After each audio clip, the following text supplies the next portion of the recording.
Um,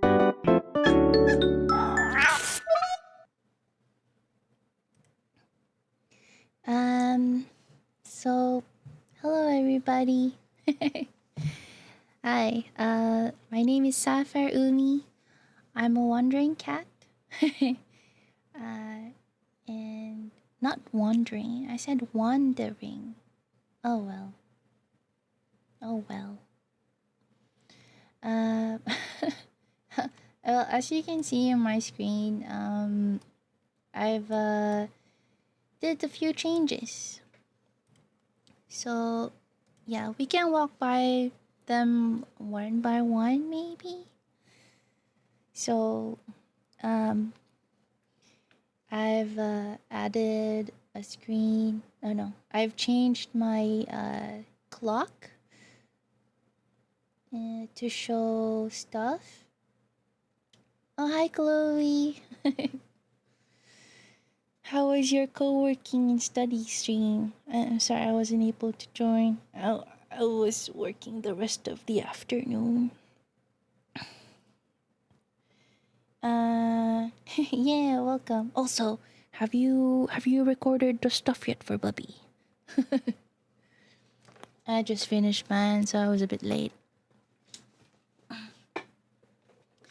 So yeah. Anyway, um, yeah.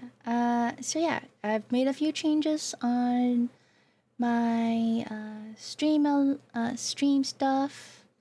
So here on the just chatting screen, um, I forgot. Better record now.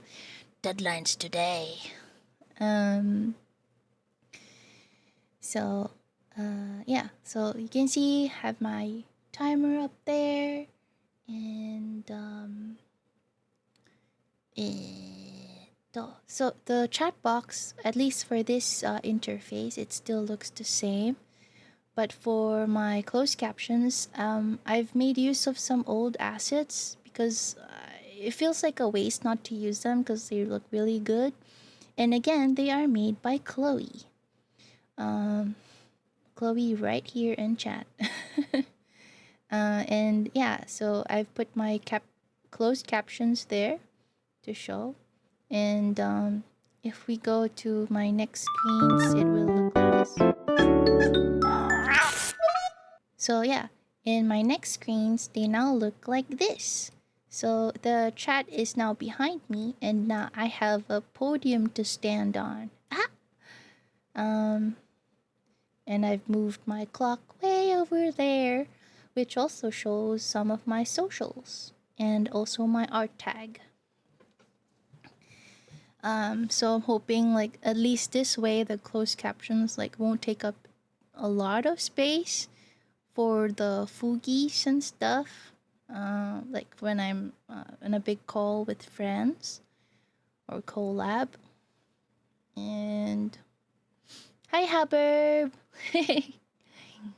Not Heather. Come on, closed captions. It's Haberb. Haberb. Oh, you got yeah, he got it the right somehow. Yeah. Well, yeah. Hi, Haberb. How have you been? um. Yeah.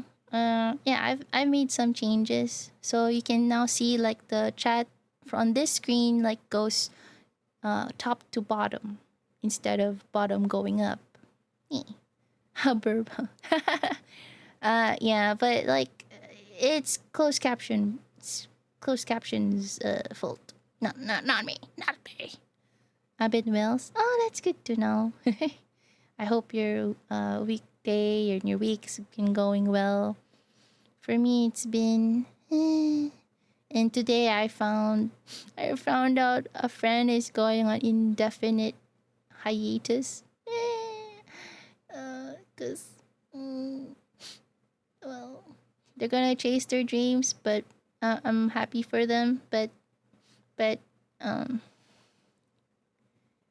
yeah, I wish we could like hang out more, but like I don't also want to be the reason to hold them back from chasing their dreams. So, eh, eh.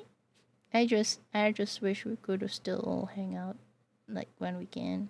That's just my only wish. Like, just play or like, yeah, have fun, have some laughs.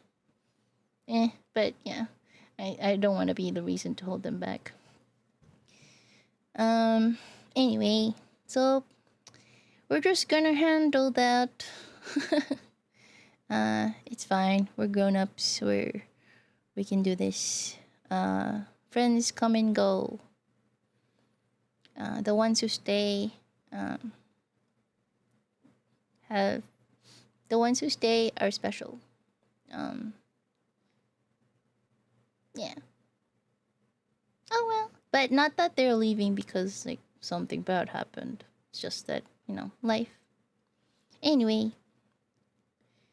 And then on this screen, I call this the immersed screen. So chat is way over there, and I'm right here. I hope not. I hope like much of the view won't be blocked or something, but the Fugis will be like somewhere still on the bottom, and I can move up and down from my podium, just show my face, or hide my body, or get bigger. I can dance from here. Yeah, these are some of the changes. Oops, what's this? What did I grab? It said text. Was it text? Oh well. Now let's resize me down. Okay, let me just stand on my podium there. I hope you've eaten. Well, if it's morning, I have it. Yeah, I hope you've eaten, Hubbard. I'm just doing some stuff. Oh, all right. And then so that was the immersive screen, and this is my presentation screen. Ta-da! Oh, the text here is kind of like big. Let me make these a bit smaller. Okay. Okay. Okay. There. Yeah, so still a bit the same layout as the immersive one, but I've got a background going on here. And then the next one. This is now my car. Oops. I should clear out my set list. Properties. I'm not singing tonight, just so you know. I'm not prepared. I just used up my singing voice for a recording for Bubby. So yeah, this is now my concert screen. Chat is still on the right, but now it's the new layout. I still like, if I have time, I plan to work on some of the colors to be like on theme for me. And yeah, we'll see. The intro and outro still the same though, so that's pretty much it. I didn't include a closed captions for this stage screen because I don't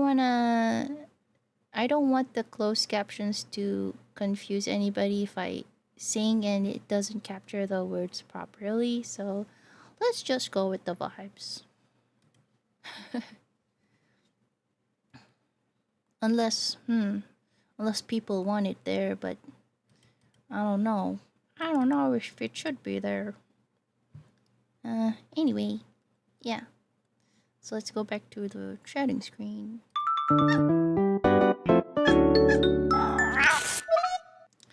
Yeah. Okay. Let's see.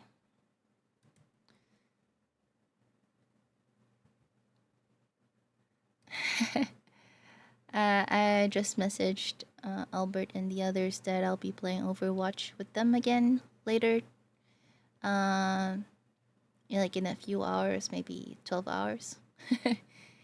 Because the one I was planning for tomorrow got moved in a different time and date. So yeah, I can play Overwatch again with them. That's gonna be interesting because I've picked up a few skills.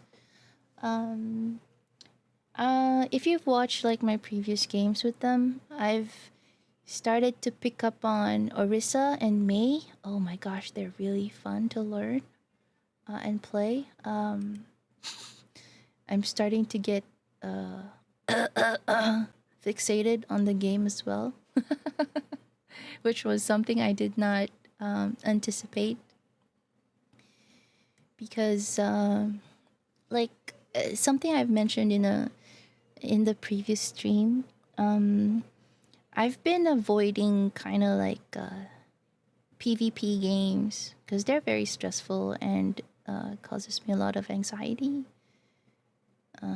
So I've been doing mostly cozy stuff, but having met the buffet table, some of our friends, and played Marvel Rivals with them, especially like it all started with Valorant.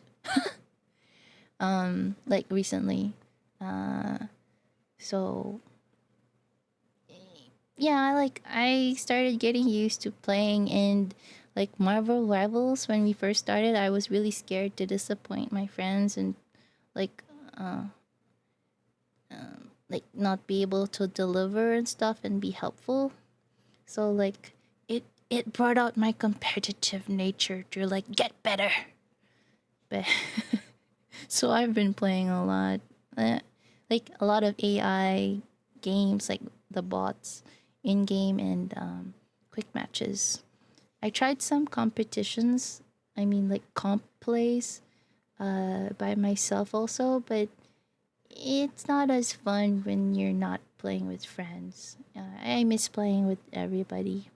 Like after the Marvel Rivals streaming competition that Bubby and Penji uh, participated in, like people just started falling off of the game. Like they got so tired and burned out. um, I still wanted to play though because I felt like I needed to. I still needed to learn a lot, and I got better with some characters, ish. I mean, I could still learn a few more stuff. I still don't know how to do the ultimate tracking. Like, you know, when some of them use their ult skills and you track, like, how long has it been? Is it gonna pop up soon or something? Yeah, that's still something I need to learn because that skill is also helpful with Overwatch. And one thing that did carry over was like the aim training I had for Valo and Marvel Rivals. Uh, yeah, I was practicing on the practice range just for like shots. Yeah. Yeah, I was just practicing some heroes. So like one of the heroes that help like shoots with like perfect aim, like you have to focus on perfect aim is um the sniper, what's her name, Black Widow in Marvel Rivals. And so like you can like focus shots with her scope and then just pew pew pew, but you gotta time it and also like aim night, like follow, like track your aim properly. I'm not sure if that's the word, but yeah. And then I choose like the bot in the practice range to be Mantis because like Mantis is like really thin and small, especially if you place her on the very far end of the practice field. So like and also set the bot to move around randomly. So like it practice like your prediction aiming thing, like where they're gonna go, and then when to shoot, like pew pew pew. So that was like a helpful aim practice and shooting for me. I mean, uh, my aiming's still pretty bad. It's still like below 40%. Let's be real. But because like I just hold my left button. I should not, but sometimes it helps. If you're cloak and dagger, it doesn't matter because the aiming just tracks. But if you're playing somebody like Mantis or especially like Black Widow, aiming counts really hard. So yeah. So when I started playing Overwatch, it was hard to find a hero at first. I couldn't get into it, but I enjoyed playing with friends and just like try to understand why they like it so much. Cause like um, it's the only it's like these set of people like Albert and the others like these are like Overwatch is the game that they always play, always go back to, even if they try new or other games. They always go back to Overwatch. And I've been wanting to like hang out with them, get to know them more. So I thought, yeah, I'd like to learn Overwatch just to like play with them. Uh, like sure, I'll be disappointing at first, like in Rivals, but hey, maybe I'll surprise myself and be helpful in some ways. And yeah, I did surprise myself that some of the skills from Rivals carried over. So that's been nice. Mm, man, it's it's hard to keep talking. uh, but yeah, so I'm excited for Overwatch tomorrow. We'll learn more stuff. But yeah, I've been practicing more of Orisa and me. Actually, I see Albert playing right now. Maybe we can play. We can play right now. Get some more practice in. Overwatch is the only thing you're gonna see from me. Maybe not. Okay. I still have like a few things I still need to do, like things I promised. Like I still need to work on some Jackbox Party Pack prompts for Quip and Drawful.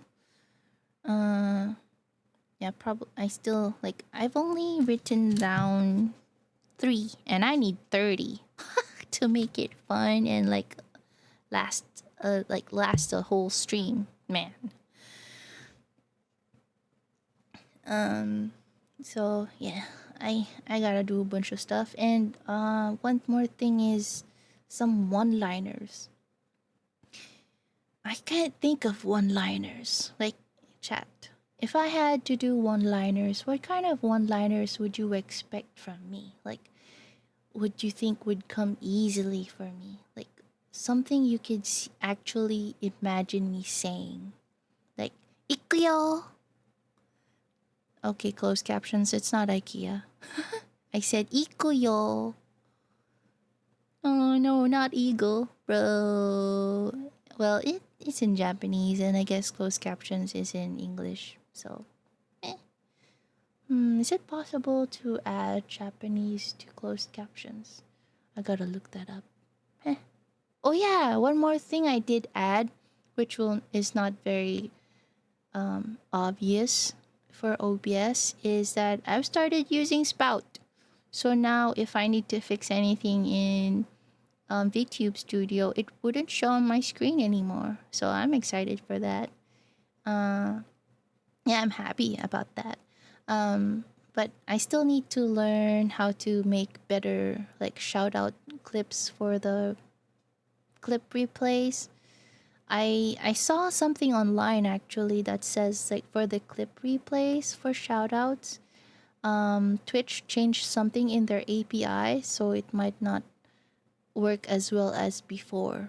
So, might need to look up other ways or get rid of it totally. I don't know. Um, yeah, another thing I want to learn is using Spout to like just share parts of my browser, like when I do Online quizzes? Man, that would be fun. Actually, we can do one right now. Online quizzes. What can we do?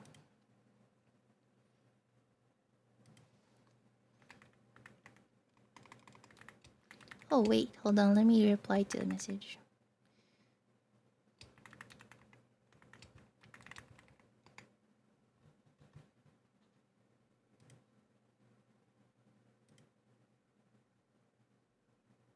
Okay. Um. Yeah. Yeah. Online. Speaking of online quizzes, yeah. I want to know what kind of Pokemon I am. Pokemon quiz. Oh wait, I should open a different browser for this. I don't wanna. I don't want you to all see my personal stuff. Yeah.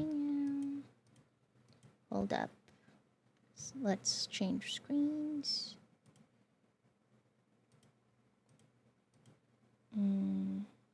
Presentation.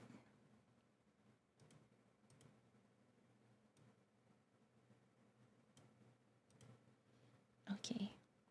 So let's see here. Ba ba ba ba ba ba da.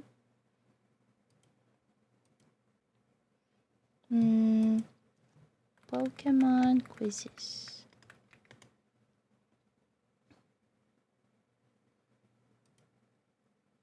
Okay, Chrome. And the next one is Chrome. Okay. Okay, there we go.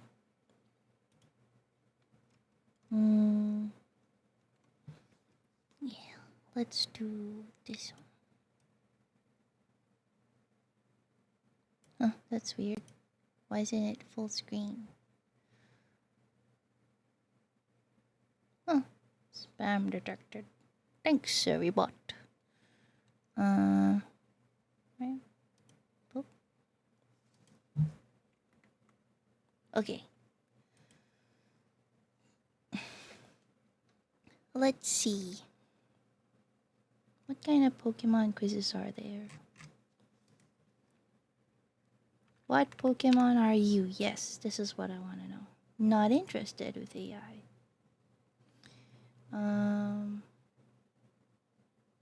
Oh, BuzzFeed quizzes are still online. Okay. Dot dot dot dot. What's this? If you've ever wondered what, just answer these 7 fun questions and we'll let you know which Pokemon matches your vibe. Okay. Wait, let me just change screens here. Okay. Oh my god, the white is so glaring. Can I change that? Ooh. I got a box. Okay. Where do I live? Pallet Town, Viridian City, Pewter City, Cerulean, Vermilion, Lavender, Cinnabar, Fuchsia, and Saffron. These all seem like it's from the old Pokemon versions.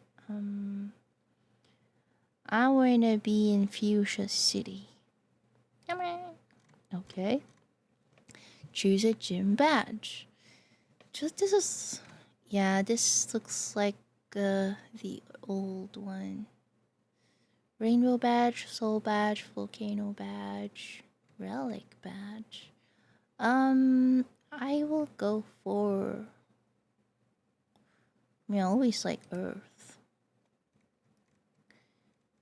Choose your favorite game. Ruby. No. Well, I guess Ruby Sapphire. But I always like Pokemon X and Y because that's when they introduced the fairy type Pokemon. But story wise, I do love the black and white versions for the story. But like the first sentimental one I had was Ruby Sapphire version. But yeah, Pokemon X and Y because of the fairy types. What's your best quality? Respectful. Maybe not. I always fight with my parents. Honest? I do tell lies from time to time. Can't say I'm always honest. Especially white lies, like and lies that you have like you want to get away from getting in trouble with. Yep, that's there. Passionate? No, I would say I'm not passionate.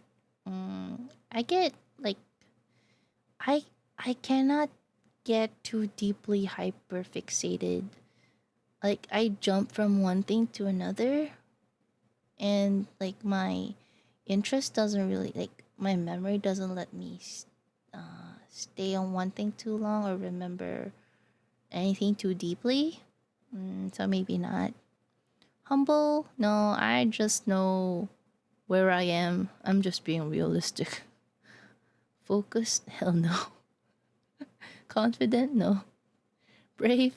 No. Likable? Sex? Okay, I'm none of these things.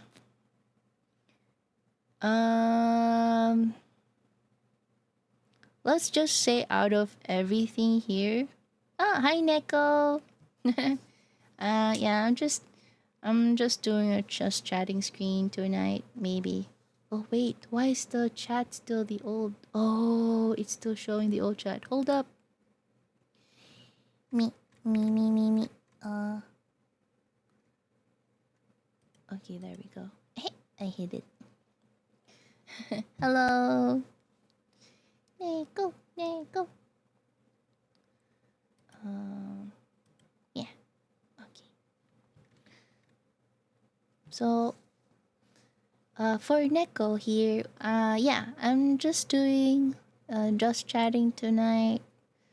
Yeah, maybe learn how to socialize better. Think of it as a socials 101. Kitty training. Socials. Social kitty training. Me. Um, so yeah, right now I'm trying to do Pokemon quiz to see what kind of Pokemon I am. And right now it's asking, what's your best quality? And I just checked all of it. I don't think I'm any of these. Likable? Maybe sure at first, till like we get to know each other better, and then like, nope. Like, maybe okay. Like for the first one, respectful, right? I'm respectful of people who are not my parents. Also, welcome back from ad jail. From ad jail. Jeez. Jeez, closed captions. Jeez. Yeah, respectful.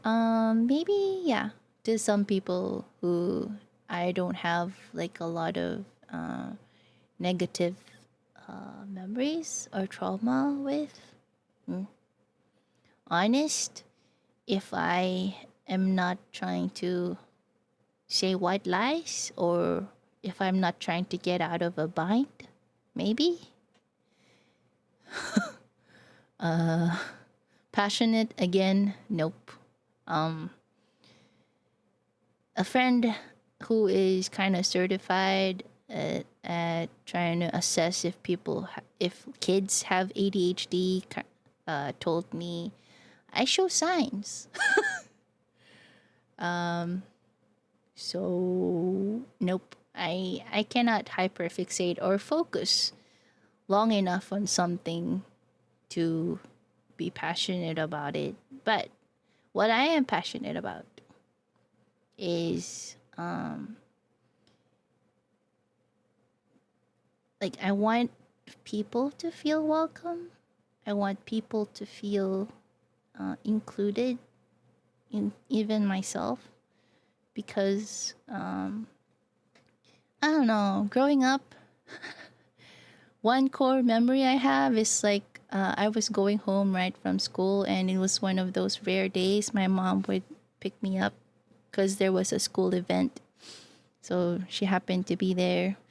And as we were walking home outside from school, one of my classmates was with us. Like she saw them and she asked my classmate like how's my daughter in school? And my classmate was like she's doing better than before. She's no longer as absent-minded as before. Like, bruh. Oh my god. Like that's the impression I gave my classmates. Cause like every break time, okay, not just break time, at classes, during class, like teacher is teaching right in front, right on the board.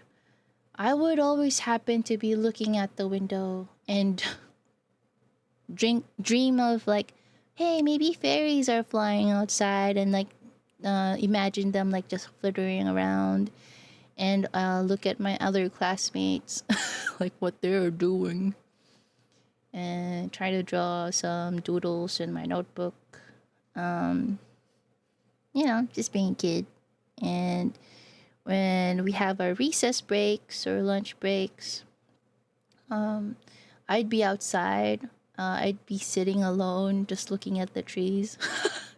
Some birds flying by, and some stuff. And yeah, I mean, I guess they saw me absent-minded. Sure.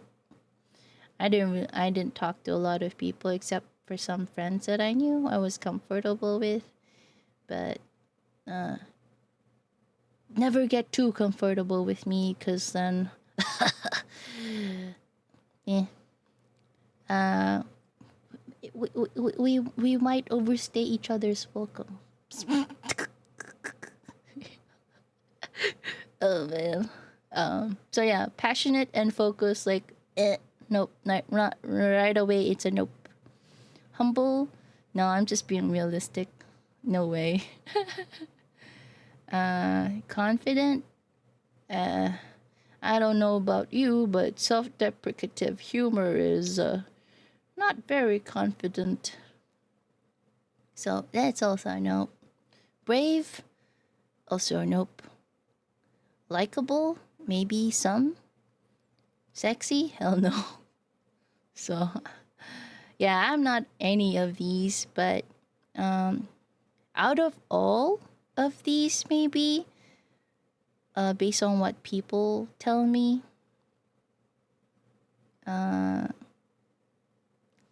likable is most reinforced as of right now. What's your greatest weakness?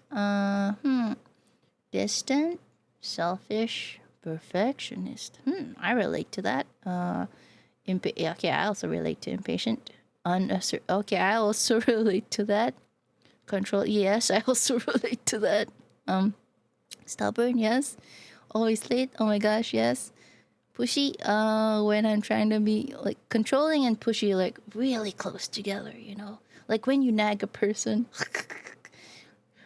Oh my god. Maybe. Can I check all of these? Okay. My weakness. Out of everything here, the one that's holding me back a lot, though, being unassertive. Yeah. Because I get. People treat me like a doormat a lot of times. Kind of steamroll me, and a lot of the times I also let them because I'm not really sure what I'm doing. Yeah, so like sometimes it's just getting things done, and yeah, yeah. Who's the hot? Oh my god, who's the hottest? Okay, I'm happy that James is here. I do like James's face, his personality, what he stands for. I'm not even sure he knows what he stands for. Dude. Like, I haven't watched all of the episodes to know James very well, but he's very funny, and I like funny people. But the thing is, what makes him funny is that he's so clueless. I mean, at least for the episodes that I did catch. So, um, and at the end, I saw some spoilers. Um, James and Jesse got married and had kids. Like, oh, well. Uh, I guess, like, out of everyone here, face value wise, I think James, yeah, James is, yeah, better looking. I mean, Gary too, but the angst. I don't want his angst to go against my angst. And also, closed captions. It's not eggs. I said angst.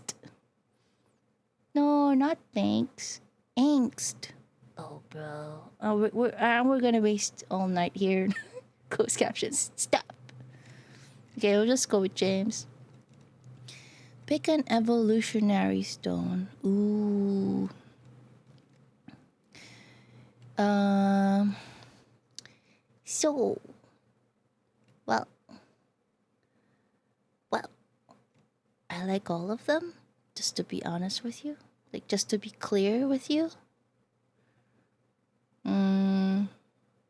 But out of everything here, I like the Dawn Stone, but also the Shiny Stone. I'll just go with the Dawn because it's like very soothing color. So there. I'm a Magikarp. What the hell? Okay. Let me post this. Screenshot. I'm a Magikarp. Hidden deep within your clumsy and seemingly useless fish body is a ferocious sea monster, just waiting to escape and kick some Pokemon butt. So don't worry, we all grow into our own at some point. Your time will come eventually. So, kind of saying I'm still wet in the ears, huh? I still need to grow. I still need to be better. Oh man. Okay, I'm gonna post this on Twitter. Let's see.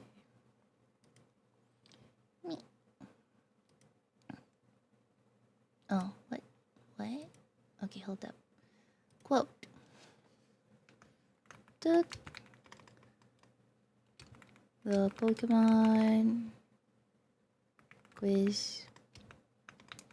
What Pokemon are you? And then let me share this link.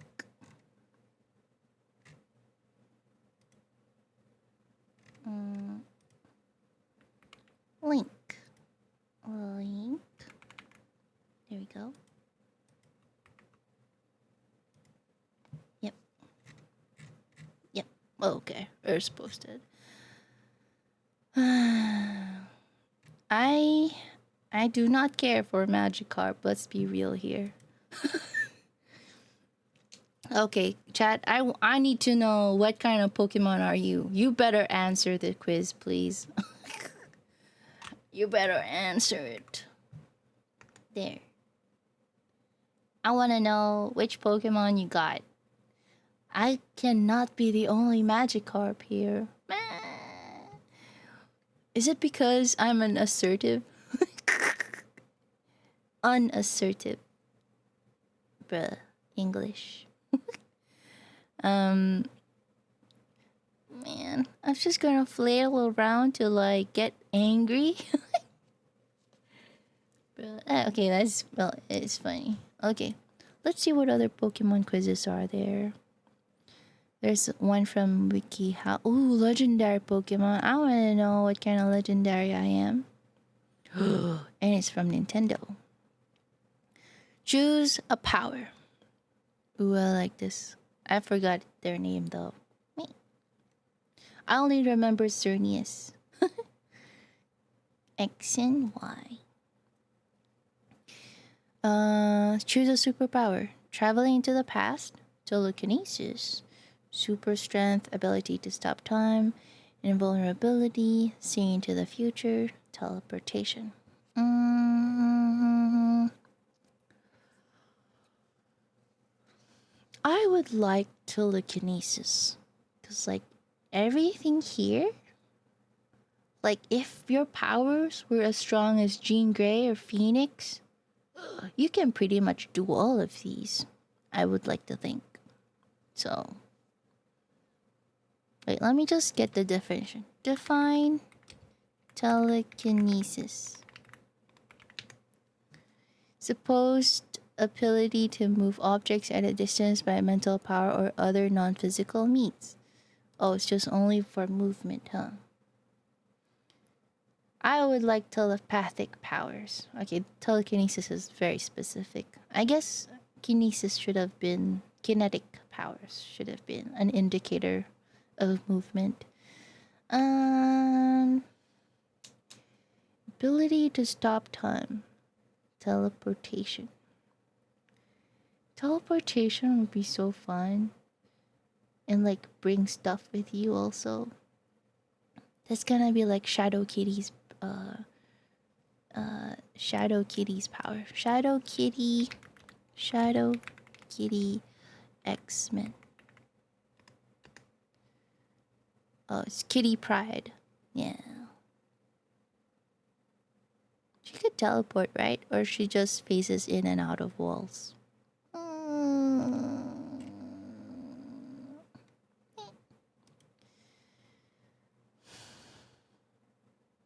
Man, I would like all of these powers.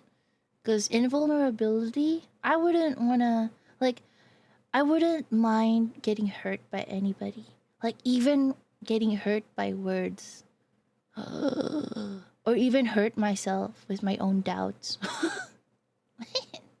Invulnerability was just so cool. Telekinesis is cool, but I'd rather have telepathy.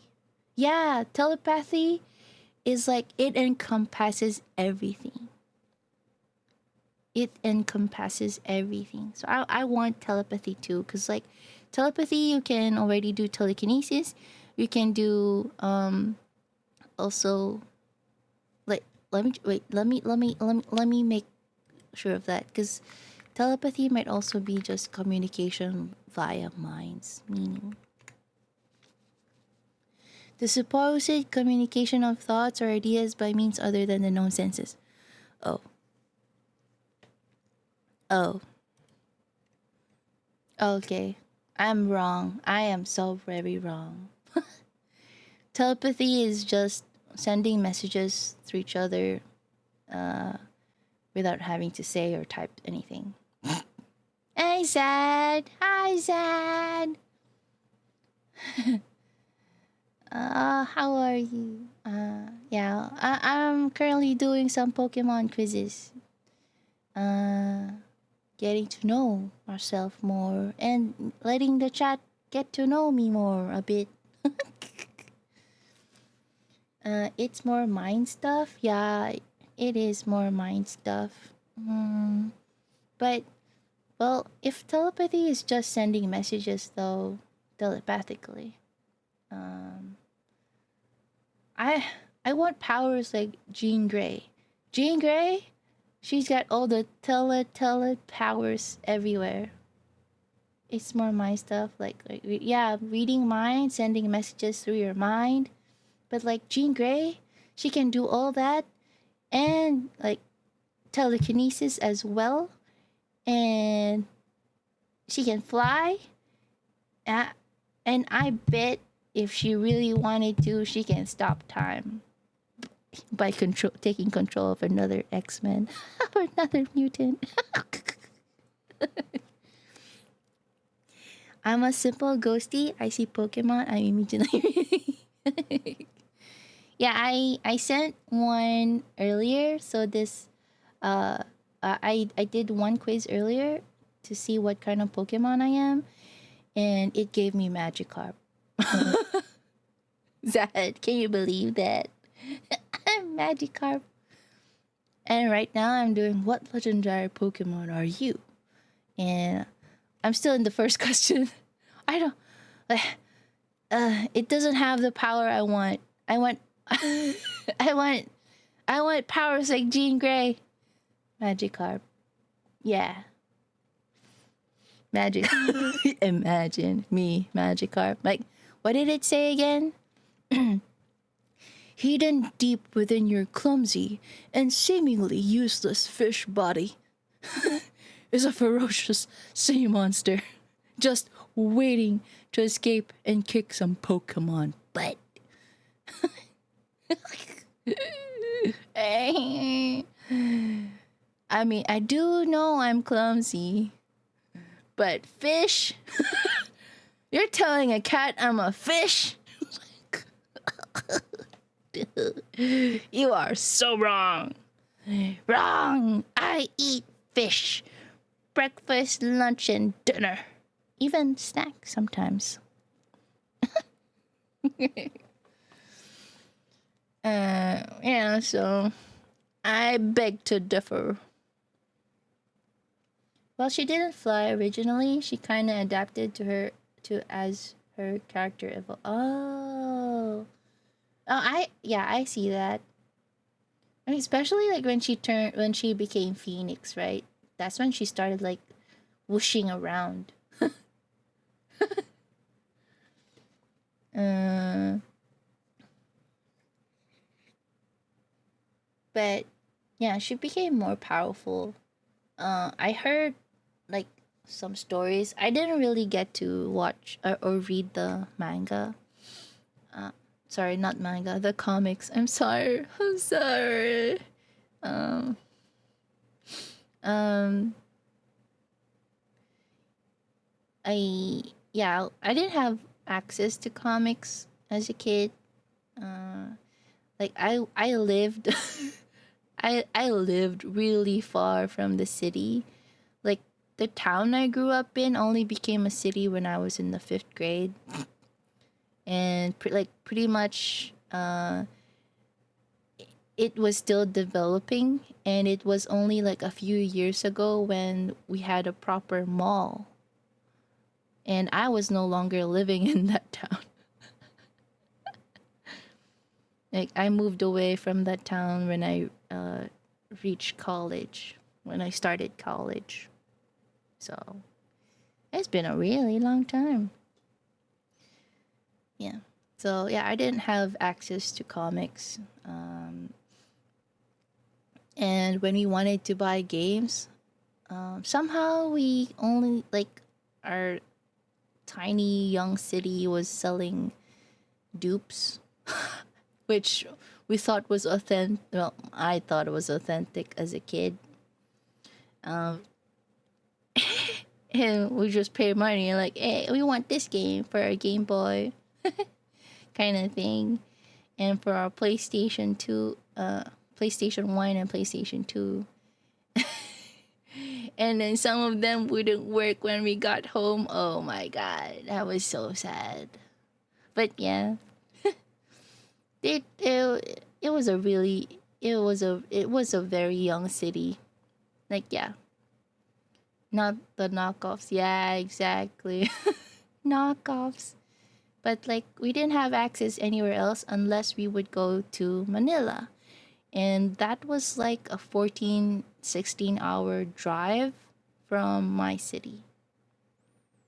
Actually, like if you're not really fast in driving, it will really take you like 18 hours.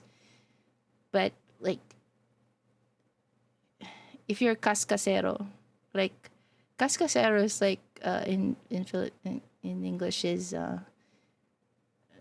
like drag racer kind. Like just speed up when you shouldn't.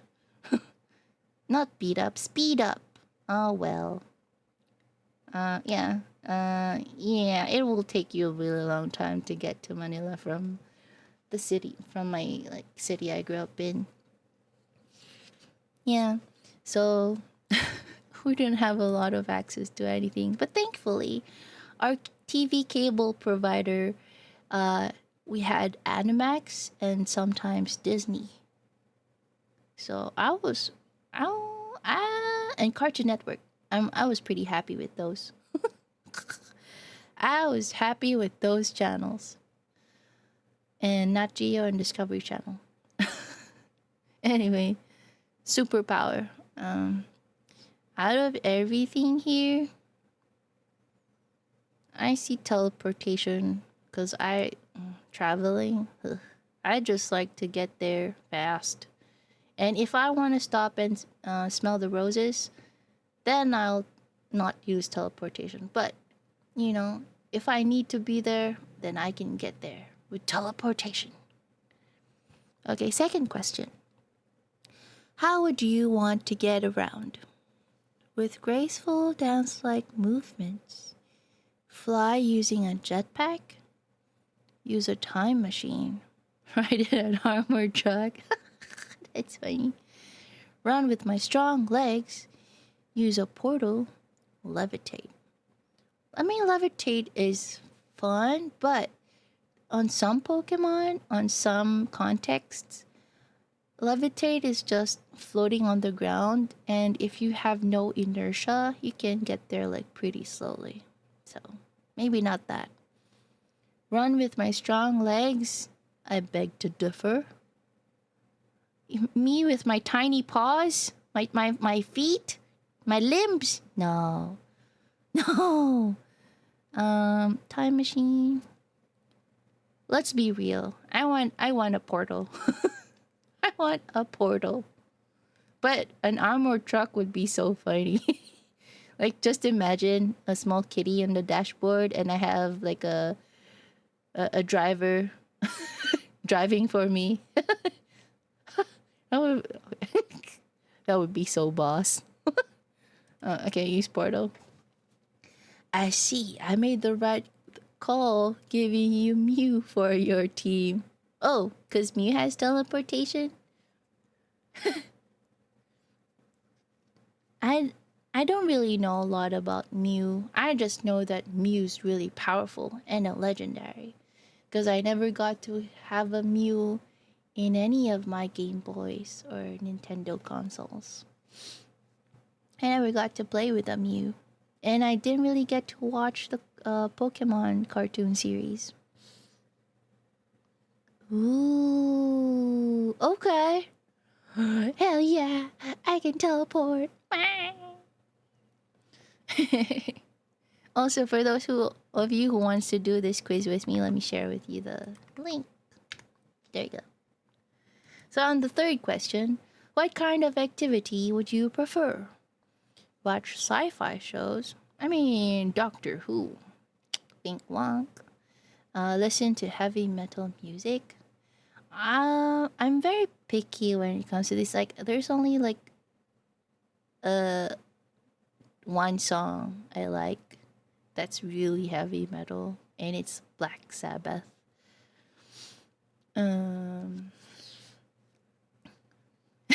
Doctor Who mentioned. Yeah.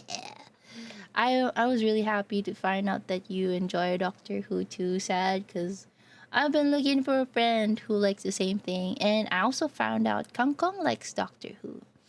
But I'm not caught up on the new episodes though. I gotta work on that. And another option is take a fencing class. Me. Play dodgeball. Me. Organize my room for more space. I kind of like that actually. Do science experiments. Research ancient history. Oh. I think all of this.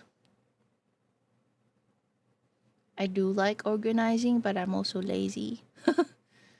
Like, let's be real. I'm gonna be real. Out of everything here, I like watch sci-fi shows and organize my room. But what would when reality happens, it's just watch sci-fi shows. Doctor Who. Let's work on it together. Sad game. Tell me when. Give me time and day. Okay, next question. 4 out of 9. Choose a signature move. Side Strike, Collision Scores, Behemoth Bash, Behemoth Blade, Spatial Rend, Roar of Time, Electro Drift. I think, yeah, these are the legendary moves. I'm gonna be real with you. Side Strike. I want a TARDIS. Me too, nigga. I want a TARDIS. I want a TARDIS. I like, if possible, I want a TARDIS that can resize itself. Cause I'm 6 inches tall. I can't reach the knob naturally. Side Strike belongs to Mewtwo. Yes. I mean, out of all the moves there, Side Strike is the one I'm most familiar with, especially since I didn't get to catch my Xerneas in Pokemon X and Y. I wanna cry. I didn't catch my Xerneas. I also haven't caught Eternatus on my Sword and Shield. That's why I quit playing Sword and Shield, because I couldn't get Eternatus. Bro. I'm a failure. I'm a failure as a Pokemon trainer. I get frustrated really easily. And oh, thanks. Wait, hold on.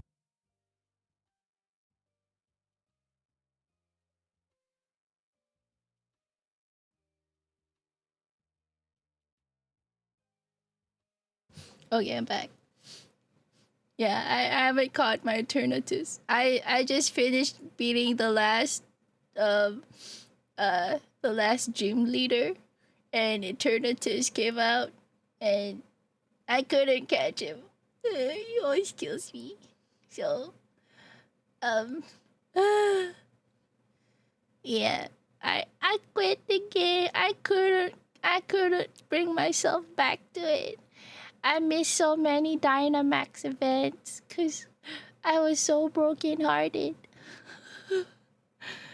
Yeah.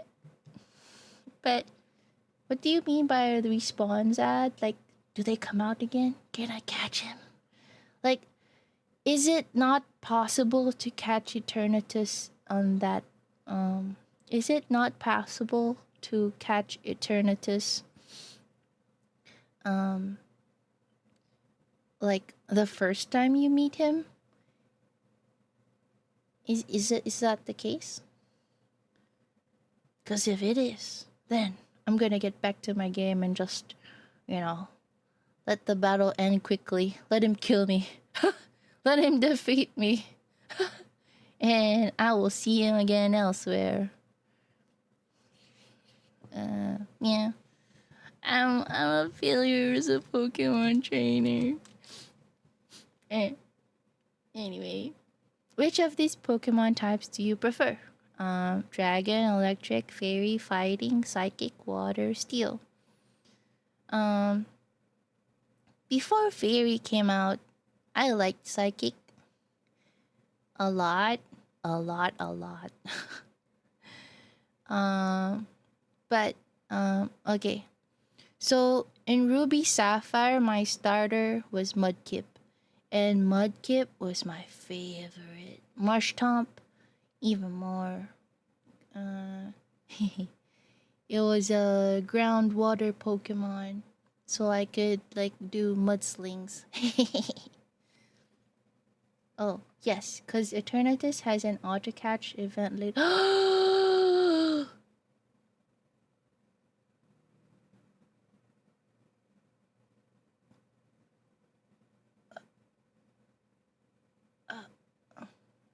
Oh my god, all that frustration. Uh was so misplaced. Uh Okay, I'm going back to X and Y. I'm gonna go back and finish my Sword and Shield tomorrow. I even bought the expansion pack. And so based Mudkip Enjoyer, Mega Swampert carried. Yes, Swampert. Oh my god. He Swampert really did carry me everywhere until I fought Kyogre. Cause like my brother and I were sharing the same Game Boy console because our dad would only gift us one. Um, since it was my brother who was doing well at school, the console is officially his, not mine. And um, but our parents encourages us to share because we only have one. So my brother plays Ruby, I play Sapphire, and I get Kyogre. So, um, man, I love Kyogre a lot. Also, closed captions. How do you know Kyogre, but not other words? Not even Ikuyo. Oh wait, Sad, you're here. I just remember. I need help with my one-liners. I cannot think of one-liners for myself. I really, um, I'm, I'm stumped. Neko says I need to get off Route 1 of Sword. What does that mean? Like, are you still at the start?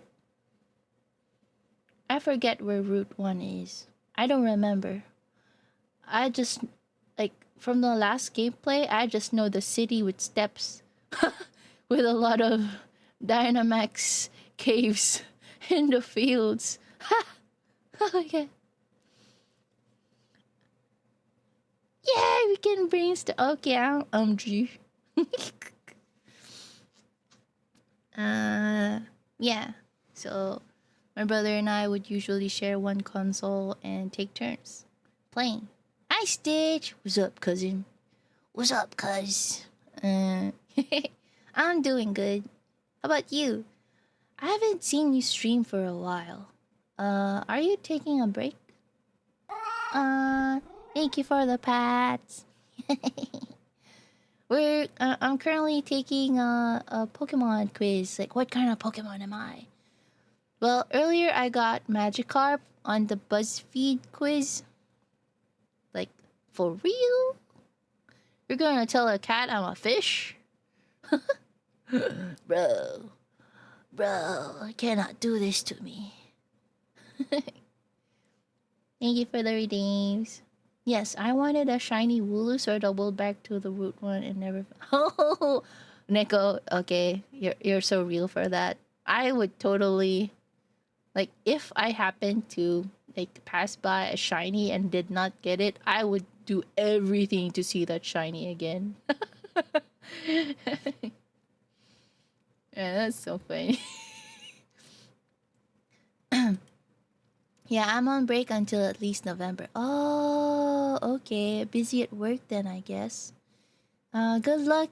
Good luck at work. Good luck with everything in your life right now, and I hope you come back to us. No graduating, please. Kyogre still evades me to this day. I played. Oh, sad. Um, See here. I had a Pokemon box, like the home box, and I tried to move all of the Pokemon I had access to in my old games to my 3DS. My 3DS is still with me. As to Pokemon Home Box access, I am not sure if it's still there. Bruh. Hey Albert! Magikarp is cool though. Uh,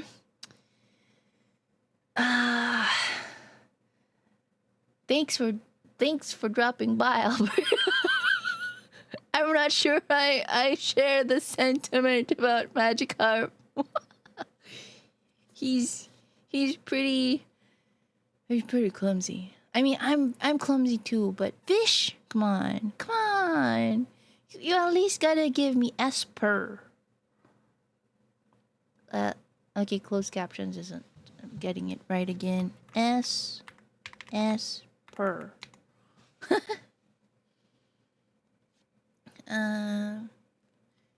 I'm on 11k encounters for Ho-Oh in Ultra Sun. Oh, I didn't get to play Ultra Sun. Although I think I got a game. I looked like when I started working, I looked for the Pokemon cartridge that gave you a Pokewalker that would count your steps for you and help you like catch Pokemon. I bought that Pokemon version just for the Pokewalker. I didn't even touch the game. Oh my god. I still have that walker to this day. I just haven't changed the batteries. Oh my god. I enjoy that. And it was also one of the reasons why I enjoyed Pokemon Home Box, if that was the name. I don't remember, in 3DS, cuz like old versions of Pokemons you can transfer to your 3DS. So I man, when that Pokemon Home Box came out, I looked for that Pokewalker everywhere. So like anything I catch from there, I could just transfer to my 3DS. But then I didn't see them bring over that Pokemon Home Box to what's this, to the Switch though. So I don't know, and I don't see any support for it today. So I'm not sure if I open my 3DS if if I would still be able to access my Pokemon there. Ah, I had very few legendaries, just to let you know. I failed a lot in catching them. Uh, Pokemon Home and Bank should still be there. Oh, okay. And it's still accessible? Ah, okay. I should find my charger for my 3DS and maybe play again. I really enjoyed playing all the games on my 3DS. Like I really miss the 3DS cuz like touchscreen, more interactions. Um like it even had like a mic, and some games integrated that uh like uh like Ace Attorney. They integrated the mic to like blow away some stuff on the evidence, like dust. Uh, uh, and that was really fun. I miss those kind of games. Um, yeah. I mean, Switch also has a built-in mic, but none of the games integrated that kind of interaction. Not at least none that I have seen. So yeah. Anyway, to answer this question, fairy. I like fairy. They're not very strong. If I want to go for strong, like I go psychic. But I also kind of like dragon, but still fairy. Which color would you want to paint your room? Scarlet, cyan, lavender, gray, magenta, pink, violet. If you need help transferring stuff, I can send you guides to hack your DS to get back for free since it's no longer available. Gulp.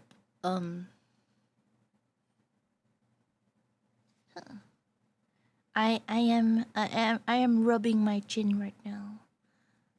Too bad there's like no emote for that. on my model. um, talk to me after this, Stitch. Talk to me after the stream. DM me. There's some really kick-ass fairy types. Yeah. Togekiss carried me through the Battle Frontier. Oh, I didn't get to play the Battle Frontier. But a lot of the fairy types I like, of course, my favorite fairy type is Sylveon. But that was in X and Y. When Scarlet Violet came out, even though I have not finished the game, I like Tinkatonk. And Sad introduced me to Tinkatonk. I like Tinkatonk. I love Tinkatonk. Yes, cousin. Yes. Yes. I got my fix.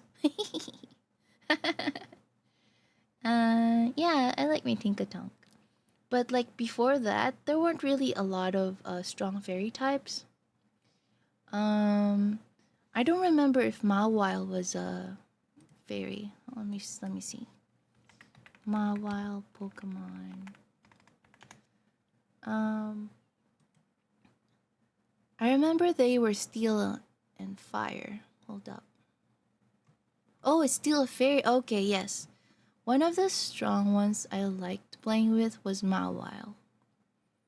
But they still had a lot of downfall. I think fire type moves was one of the things that usually killed my Mawile. And I had nothing to fight against it because there was no fairy water. And when I was playing X and Y with my group of friends back then, I was initially playing for double teams. I would play Umbreon and Sylveon together because they're cute together. But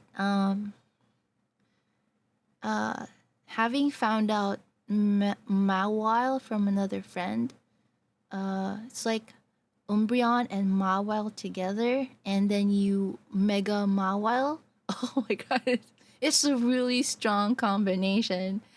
Especially when when you use the dark type moves from Umbreon.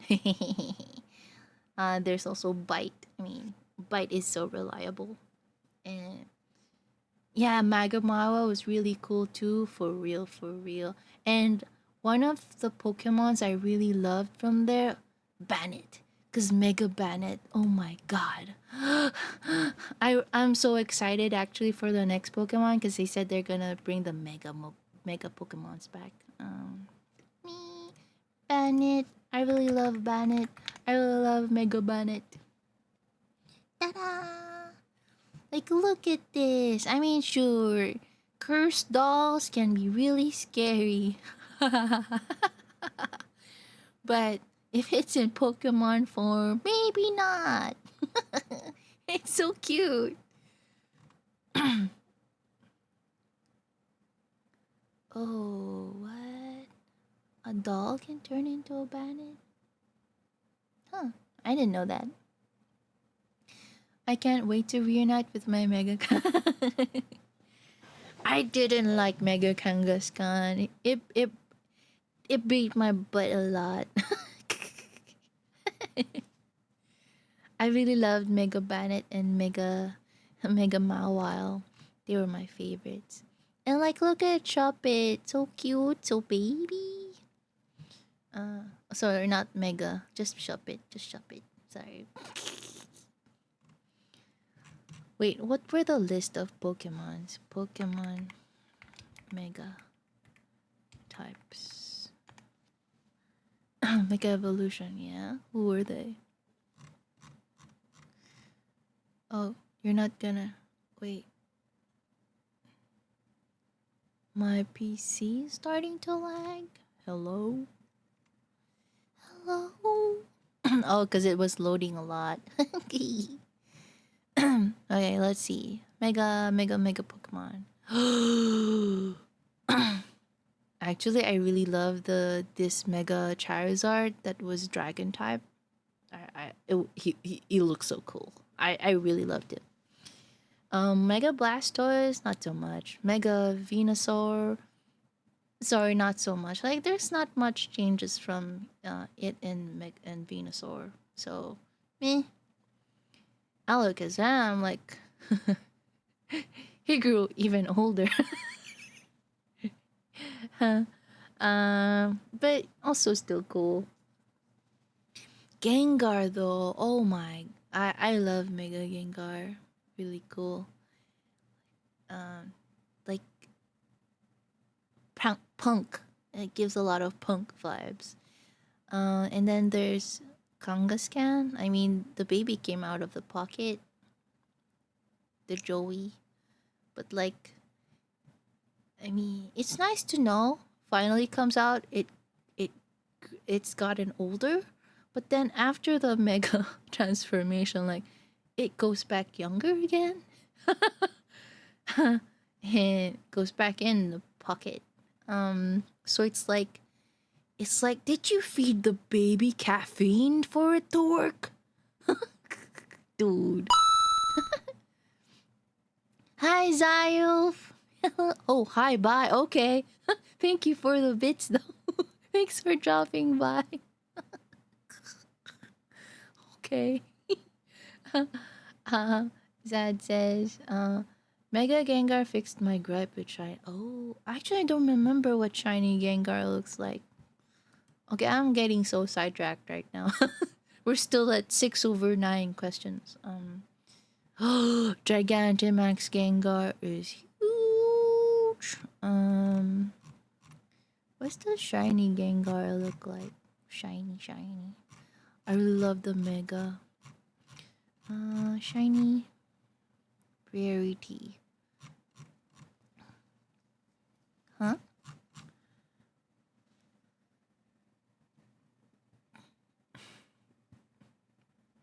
What?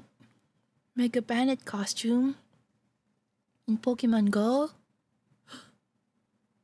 Why did I not know of this? Oh well. Where's the shiny? Yep. Blue, green, emerald. Okay, he's like kind of black, darker colored.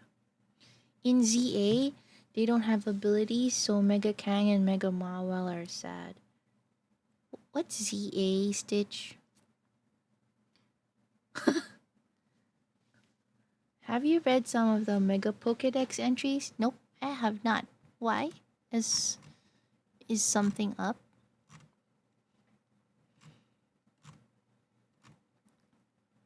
Oh my god, yes, the Mega Gardevoir. I forgot all about her. Bruh, she's like so beautiful.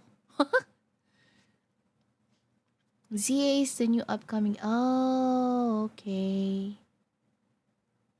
Can we play it on the old Switch though? Or does it have to be the Switch 2?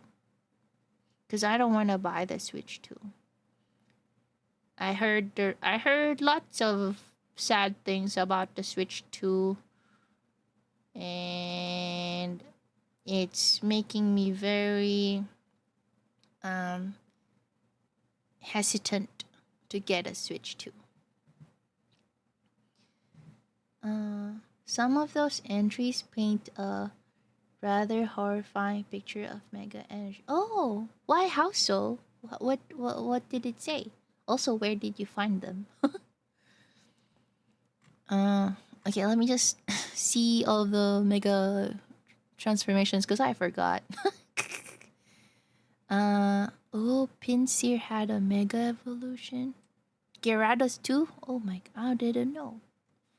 Even Aerodactyl. Me. Mewtwo. I remember seeing this one, but not this one. Ah, it's like kind of like Megamind, but longer hair. Sam, I don't got that kind of money either. Yeah, it's like so expensive, and like for what? Like I found out that they can just break your console remotely and you can't even contest why. So, like, do you even really own your Switch if that's the case? No. You don't have to buy it on the Switch 2. It will probably just run better on Switch 2, but no real changes in gameplay. Oh, okay, that's really good to know. The Dex entries are available on that site you're on. Okay, we'll check that after I just look at all of the Mega Evolutions. Oh, Ampharos had an Oh, I forgot about that. Even Sizer. What? Heracross had one? Houndoom? Oh yeah, Tyranitar and Blaziken. Oh yeah, that was really cool. But Gardevoir was like the most elegant, prettiest, psychic fairy ever. Essentially, there's a reason Mega Evolution is temporary. Oh, okay. So Mega Kangaskhan. They really did just feed caffeine to their kid. um, they can only break your console if you use a certain software to essentially modify or hack your console. If you are just a regular player, then you should be fine and they won't do anything to you. I mean, true, but then what if they had itchy fingers? You know, you know, uh, or like intended to block someone, but instead typed in your, like, mistyped your console ID. Oh, I'm not taking my chances. Yeah, like what happened to Z's YouTube channel. Yeah. Like, you can't even dispute it if they get it wrong. You can't reach out to them like, hey, unblock mine because you got it wrong. Because, like, from what I saw, or some reviews, or at least those who read the fine prints and stuff, yeah, you don't get to dispute if you get bricked. Essentially, I could be wrong, but that's what I heard. The chances of that happening are very low since they actually are use automated software to track stuff with human error. Basically, just don't be stupid and you'll be fine. Okay. Yeah, I'm too lazy to do anything anyway to my Switch and stuff. But at the moment, I have two Switches. One is the Animal Crossing New Horizons version, and also the Scarlet no. It's the Splatoon 3 version for my Switch. And just thinking of getting another Switch is just like, where the hell am I gonna put it? So that's also one of my concerns. But yeah. uh I used to also have the Pokemon Let's Go Pikachu. Hi Exy. Hi, how is it? I'm fine. I just don't want to be alone. A friend went on announced their indefinite hiatus early today for me, and it got me bowling. Not bowling, but bowling crying. Ballin'.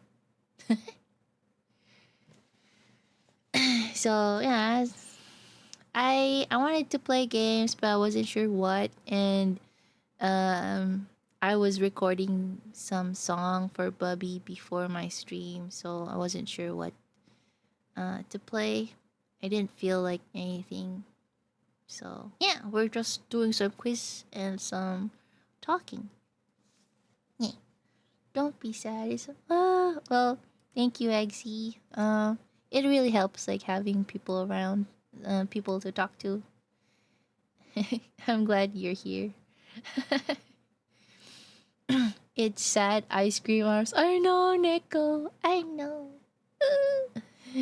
Chloe, welcome back. I I hope you got to send your song recording. I waited till like I wasn't sure like what to change, like what to sing for my side, but oh well. I changed so many times. Only one song. Wait, did Bubby say only one song? Cause I gave two. Oh my god. Let me see the initial post. Bubby, Bubby, Bubby, Bubby, Bubby. Yeah, she said 2 to 3 songs of your choice. Okay. You gave three. Yeah. Okay. I just saw the original post. She was requesting 2 to 3. So yeah, do one more song, Chloe. um. Yeah. Anyway. Also, do you see this? Mega Mawile so cool. Like, if this was a ponytail and it like branched out like this, that's gonna be like they got dreadlocks or something. I forgot the other word that someone told me. It's not dreadlocks. Because dreadlocks are kind of like thinner, and there's another word for thicker ones. Ganba, Chloe, you can do it. Agron, Medicham, Manectric. And also look at this awesome Bannet. Mega Bannet. Hold up. Where's my Mega Bannet? Mega Bannet, look at you. I really love Mega Bannet. Okay. Oh, even the Latias had for real like Mega Evolutions. I didn't know that. It's drawing time for me, so I'll be lurking mostly. Okay. Feel free to just join in when like if you feel like it too. Also, is it okay to ask like, what are you drawing today, Exy? Lucario, I forgot that they had a Mega Evolution. Even Abo must know. Wait, Omega Ruby and Alpha Sapphire also had Mega Evolutions? I didn't play this one, these versions. Here, sure. I'm working on a V. Oh, the one you mentioned last time? Good luck, Xe. Mega Latios was super popular during competitive 2016 season. Oh, okay. I didn't know. I didn't play any competitive. Like, I was so far away from the world. I got me a shiny Latios and Latias just for mega purposes. Wait, do the colors of the shinies affect the mega evolutions? I'm practicing, so I'm making an adopt. Aw, okay, I see. Yeah, we're just here all night. Well, till I fall asleep. I still need to work tomorrow. During the old days of competitive, there was a team during that time called Chalk. It still brings nightmares to some people. Just mention why? Who's Chalk? What did Chalk do? Maybe Chalk just needs to be grinded to become powder. What did Chalk do? Ah, the mega Slowbro's cute. Wait, my pen is in charge. Charge now and hang out with us. Eggsy, do you play Pokemon? And if you do, who's your favorite Pokemon? Mine is Sylveon, but I like Bannet is also pretty close to there. um, Whoa, the Mega Steelix is so cool. Like, multicolored. I'll hang out and chat for a bit. Yeah, you're now forced to hang out with us. Pokemon nerds. Um, I didn't watch Pokemon when I was little either. Okay. Well, you did you never get to try the games also? I don't have a favorite. Okay, that's okay. I will give you since you're a moon. So like there's lots of moon type like Pokemon moon uh moon-esque moon-like moon-like associates like moon Popepedia. Yeah. So like there's the Clefairies, Chalkis, Cresselia, Heatran, Among Us, Landorusty, and Mega. Oh, I don't know them. I didn't know that team. Nope, I'm not a big gamer. I only play Sims. That's fine. We're gonna assign you a Pokemon based on your name. There was also a variant that was popular when certain one. Oh, do tell, Stitch. Do tell. Okay, so like a lot of the Pokemon that are moon, like associated with the moon, are like Cleffa, Clefairy, Clefable. There's also Umbreon. I really love Umbreon. There's Teddy Ursa. There's Ursa Ring. They're like the bear looking ones. And then there's Lunatone, Gracelia. Oh my gosh, Darkrai. I love Darkrai. Oh, I didn't know there was a Mega Salamence. Roaring Moon. There we go. Lunala. Like Eggsy Moon. Yeah, I'm assigning this to you. So Lunala was in the Pokemon Sun and Moon version. And it's one of the legendary Pokemons. And it's so awesome. Lunala just won the World Championship. Oh, I didn't know that. Also, I didn't know championships were still going. I really don't subscribe to those. But Lunala is awesome. She's really pretty. So like, you love purple too? Hey, I love purple too. It was last weekend. Oh, wait, Stitch, do you participate in those kind of competitions? Okay, so Eggsy. So in Pokemon, Pokemon are usually known for having evolutions, although some Pokemon cannot evolve. For Lunala though, they do evolve. So it starts off first with a baby Cosmog, and I love Cosmog. They're so cute, so baby, so fluffy. Ta-da! Wait, let me click. There we go. Like, how can you see this? I like Cosmog a lot. And then Cosmog evolves into Cosmoem. They're all psychic all throughout, except for Lunala. They get an added ghost type. So, yeah. So this is Cosmoem, and Lunala's like the one with like scythe blade wings, like so edgy. um, they get along well with the player too. They're very cute. Yeah, they are. Cosmog, my beloved. I know, right, Tad? The story of Sun and Moon was so good. Actually, I didn't get to play Sun and Moon. I stopped playing Sun and Moon when I was trying to learn how to mount the Taurus. Yeah. It was like right at the start. I didn't get really far.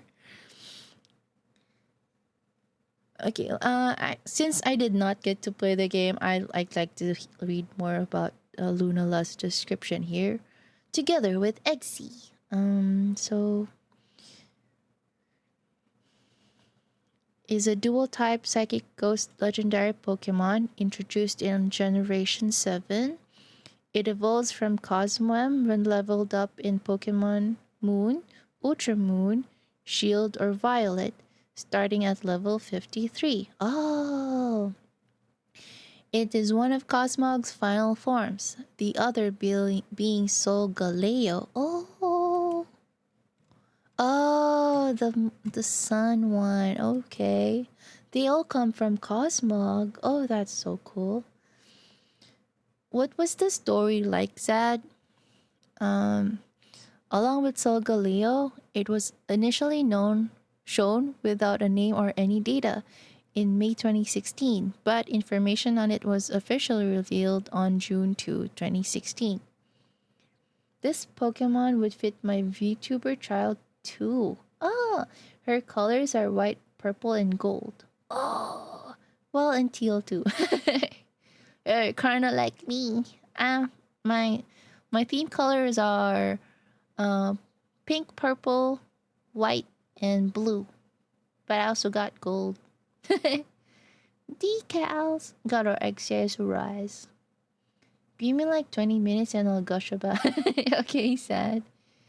The story was instead of towns, it was island. And you would challenge the leaders of those islands instead of gyms. Oh. I like one person I knew said that they did not enjoy playing Sun and Moon as much as the older versions because they said they kind of took away the fun of Poke battles. I wasn't sure why because I didn't get that far in the game, but I guess it was also one of the reasons why I put off finishing the game. Eh. It was a good story, but most people give it a bad rep for too many. Too many cutscenes is not a bad thing. They're like cutscenes are like one of the most enjoyable things in any game, in my opinion. Especially when you're like when you're playing a story driven kind of game. Okay. Lunala is the game mascot of Pokemon Moon, appearing on its box art. Okay, I wanna know more about the stuff about Lunala. It is when you can't skip them and adds like 4 hours to the total playtime. I mean, why play a game if you're just speedrunning it? I guess it's the speedrun. I'm guessing it was the speedrunners who who complained.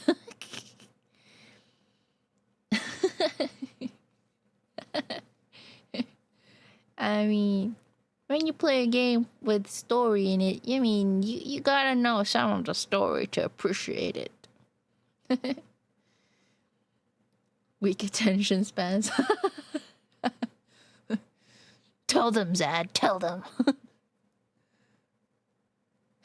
Stitch. I'm not weak, just lazy. Or just a speedrunner. Okay, biology.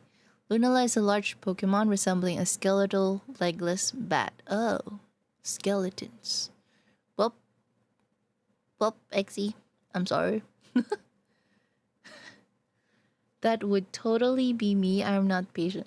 Exy. I'm not either, just so you know. But like there are some things where you just have to be like to stop and smell the roses kind of thing. Funny, I actually did speedrun the game recently.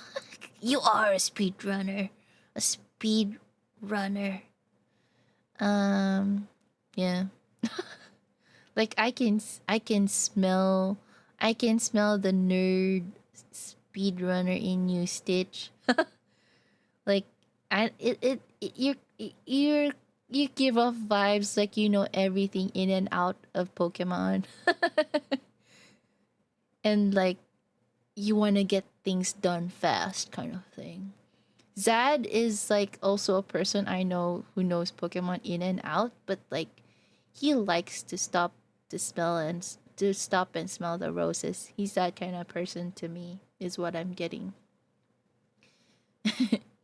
Zad, I'll talk about it once I'm on my break in like 20. Okay. Always. Um, Eggsy says, if it's a story I'm into, yeah. But if I find it boring, I'll just skip it if I can. Well, if you're interested about the story of kids growing up and discovering themselves through Pokemon battles, maybe.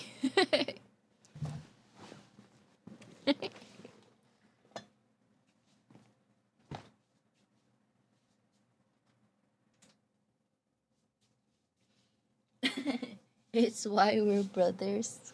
That's funny. Okay. It has a short snout, dark pink eyes with white centers, and a deep blue area on its upper head that shows a constantly changing star. It's got a galaxy on its forehead. A rigid raised hood wraps around its head in a crescent shape and drapes around its neck as well. Whoa. He gets taken over by Necrozma. What? He becomes ice dark? He looks so cool. I went hard into a different facet of the Pokemon mechanics. He said. What did I enjoy about Pokemon? I liked Pokemon that I get to play with other people, like my brother. Uh, and I also made friends when I was playing X and Y. Yeah, that's what I like about Pokemon. Like I get to meet other people who enjoy Pokemon too. Like this is where it really comes to like me being an ambivert. I am strongly an introvert, but I like there are some things I like and like I enjoy uh doing it with other people or enjoying it with other people. Um and I strongly know I am not an extrovert because I don't get myself out there in the world and like, hey, this is my name and like, would you like to go out? Nope. Nope. Nope. Nope. This Pokemon is cool, I have to admit. Yeah. This one taken by Necrozma. Also, why do you have PTSD with Necrozma, Stitch? Dawn Wings. That's why I go and compete at events, is because the professional events are basically a big celebration of Pokemon through battling and competition. I mean, if I had access to those kind of competitions, Stitch, I would go just to maybe meet people, but me participating, maybe not. And like maybe go with some of the friends that I already know, you know? But I'm glad that you enjoy those kind of things. And you battle. One of my friends in my local community of Pokemon is the best Necrozma Dawnwings. You make them sound so cool, but I have never witnessed Necrozma in action. Truly. um, should I open up my YouTube? YouTube. Necrozma. Let's see this Pokemon in action. Ooh. Wait, is it is it fine for me to show that on screen though? Maybe not. Maybe not. Let's go back. So I would get stomped every time we play. Sorry, I laughed. uh, Good for them. Bad for you.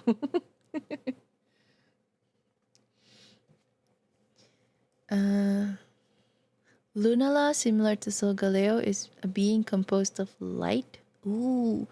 Due to that, it is constantly hunted down by Necrozma through ultra space, so it can try and devour Lunala's light to ease its non-stopping pain and regain its original form. What? Damn, they're being hunted? Why? Also, what's Necrozma's original form? What? Hello, internet? Oh, Prism Dark Pokemon. There's an Ultra Necrozma? Ow, ow. Oh, oh, my ear is hurting. Ow. Okay, it passed. I don't know what happened.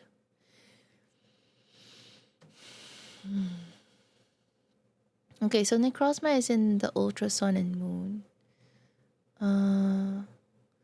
So it wasn't there for the original Sun and Moon? Was it? It's a vaguely humanoid Pokemon. But who's Guzzlord? Who is Necrozma's original form? It didn't say. Like, if you're gonna work that into the story, I mean, yeah, as well, please give us visuals.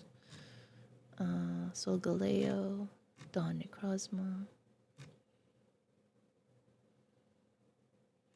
What is its original form?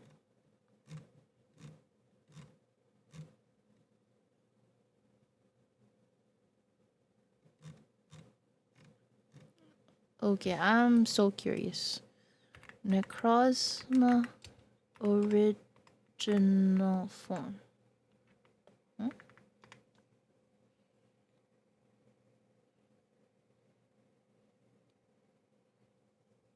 Necrozma's original form is its powerful light-filled appearance as Ultra Necro. For real? So the Ultra is the original form. How does he become Ultra? I lived for the battle frontier in every Pokemon game, so I was sad when Scarlet Violet didn't. Oh, Ben charged for a bit time for me to go back. Okay, I see. Have fun lurking. Necrozma was there as an extra catchable in Sun and Moon. Original form was Ultra. Oh. Kinda nice though. Like, them becoming Ultra. Like, this one. But how do they achieve the Ultra form, Sad? How?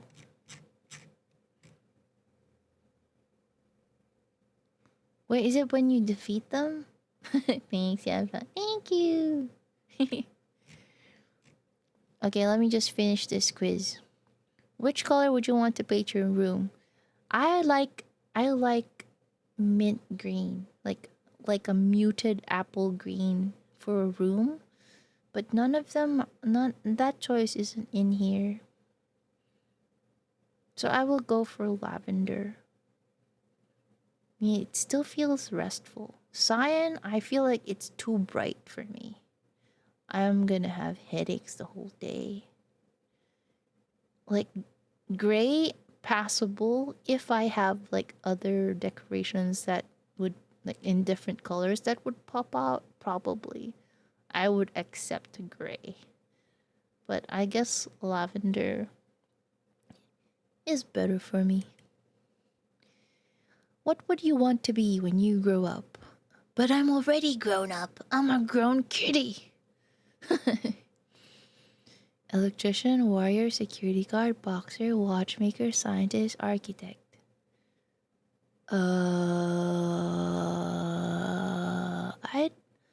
Why is there no option for a software developer? 10 minutes and I'll go into it. They fuse? What? Wait, so Solgaleo and Don Lunala is are you saying are you saying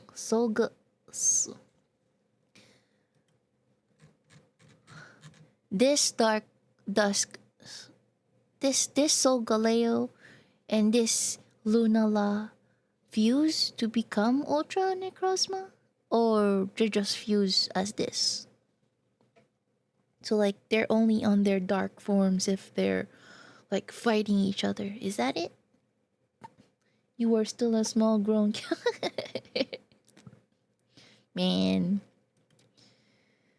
If I were to have a do-over out of everyone here,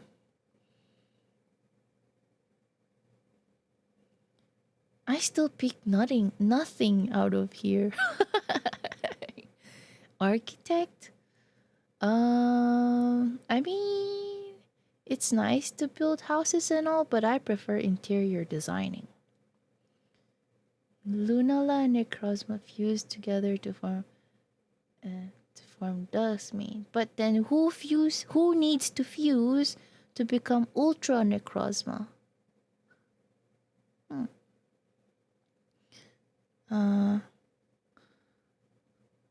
I think I'll go for Watchmaker.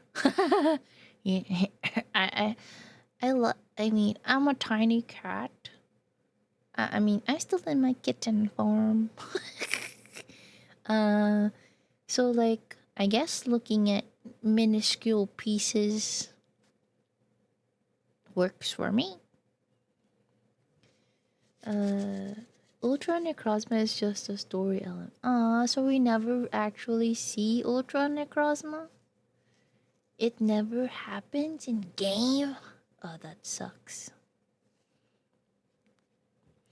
Which statement would you most identify with? I don't back down from a challenge. If I know I'm gonna lose, I will. So nope. I respect my elders. Nope. I do fight with my parents, so nope. I protect my loved ones. Depends on the situation. Who's right, who's wrong? I am, after all, chaotic neutral. Oh. Not chaotic, I said chaotic. Chaotic neutral. I am a chaotic neutral person. I totally align with it. Like I agree with the definition of chaotic neutral. It technically doesn't exist. It was Dawn Wings or Duskmane that absorbs too much power in Ultra Space. Oh, it is the last boss fight of Ultra Sun Moon. Wait, so we do see Ultra Necrozma?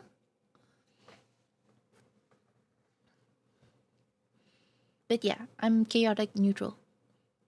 My allegiance lies to what works at the time.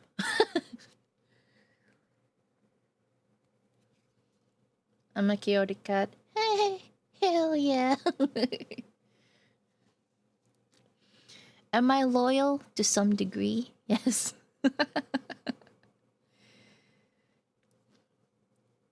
Like as a kid, I always thought I was very loyal to people. But then I was faced with the fact that I was probably not when I was in my second relationship. Cuz that relationship did not fulfill a lot of my emotional or the the needs I have to be connected. That I felt more fulfilled connection wise with someone else, and it started to feel like I was cheating emotionally. So yeah, that happened. Uh, Man, it it was a way of like looking into the mirror and just finding out more about myself and accept myself. Connect these nuts.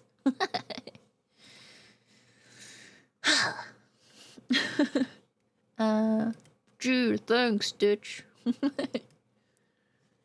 I yeah, it was not my proudest moment, but karma was really fast though, because the next relationship I had with the person that I was kind of emotionally cheating with, um,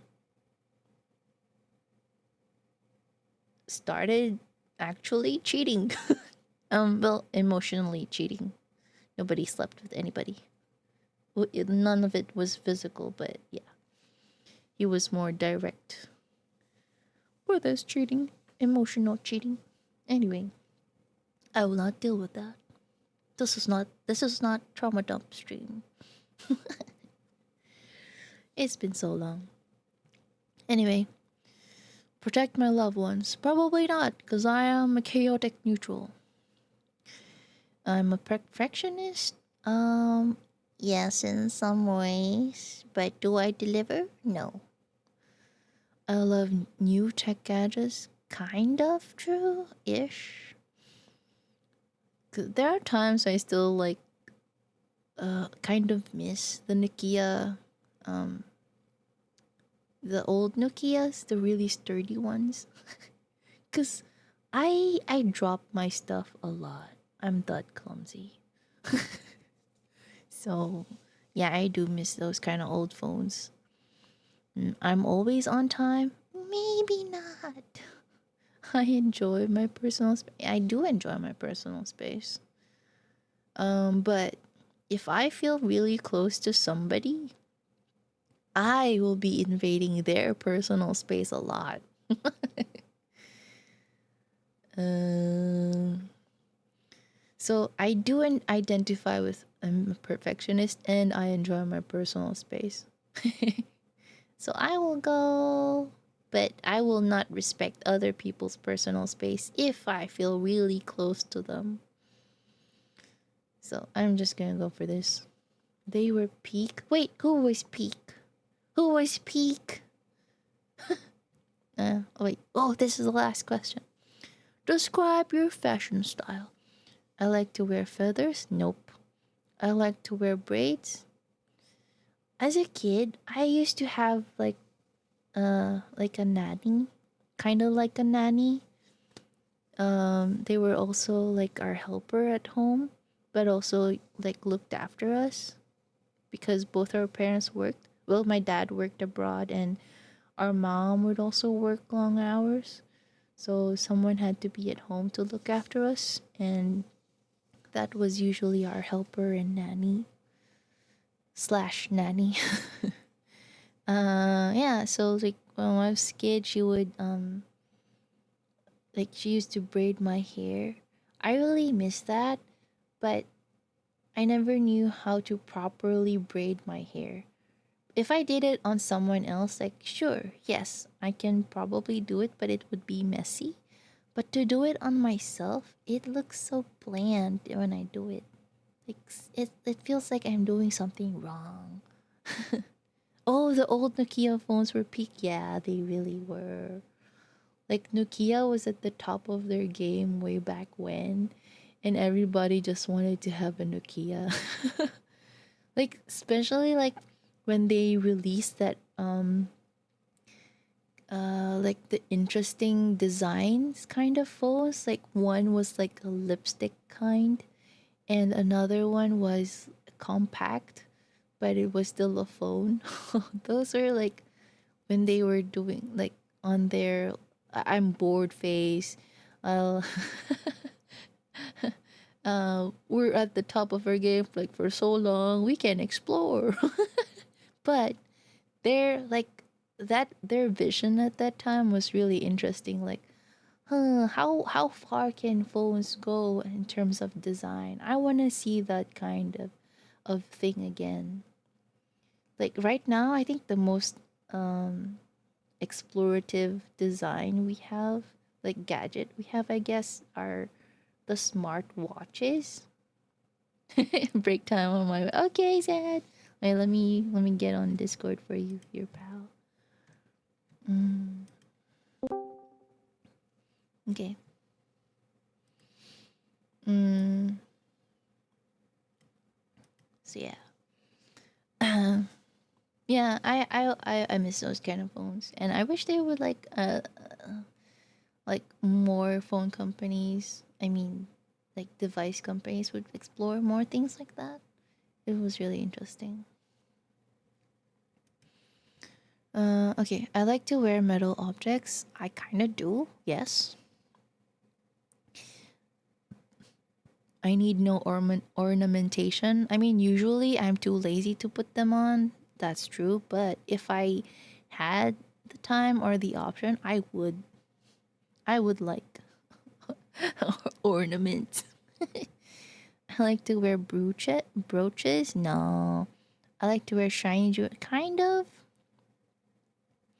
I like to wear spiky accents. Sometimes I'll just sort of like to wear metal objects. Sad, sad. Are you there? I got Mewtwo. Mewtwo is a psychic type legendary Pokemon. Its DNA is almost the same as Mew's. However, its size and disposition are vastly different. Mewtwo can be encountered in the Pokemon Let's Go Pikachu and Pokemon Let's Go Eevee. Okay, uh, uh, they're pushing their Pokemon games here. Games. Mewtwo's signature move is Psy Strike, which materializes an odd psychic wave to strike the target. Mew. Whoa, sad. I got Mewtwo. Okay, I'm gonna take a screenshot and then post this one also. Where's my thingy? Quote. Refresh. Why does it say post unavailable? What? Okay, quote. And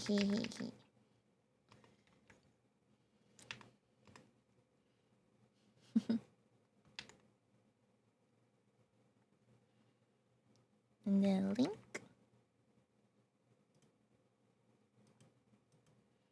And then copy. And then paste. Post. I'm a Mewtwo. I am no longer the clumsy fish. No more graduations till 2026. Okay, let me check my Twitter. Hold up. Meow, meow, meow, meow, meow, meow. Okay. I'm her. Okay, like we really dug deep into Pokemons. Hold on, let me close these ones.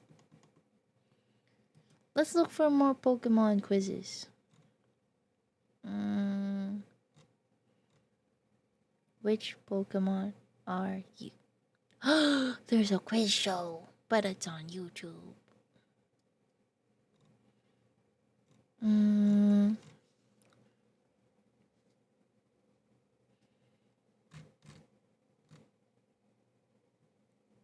There's one from Bulba Garden, really?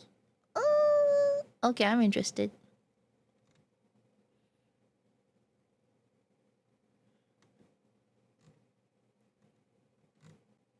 Okay, they gave a link to this website.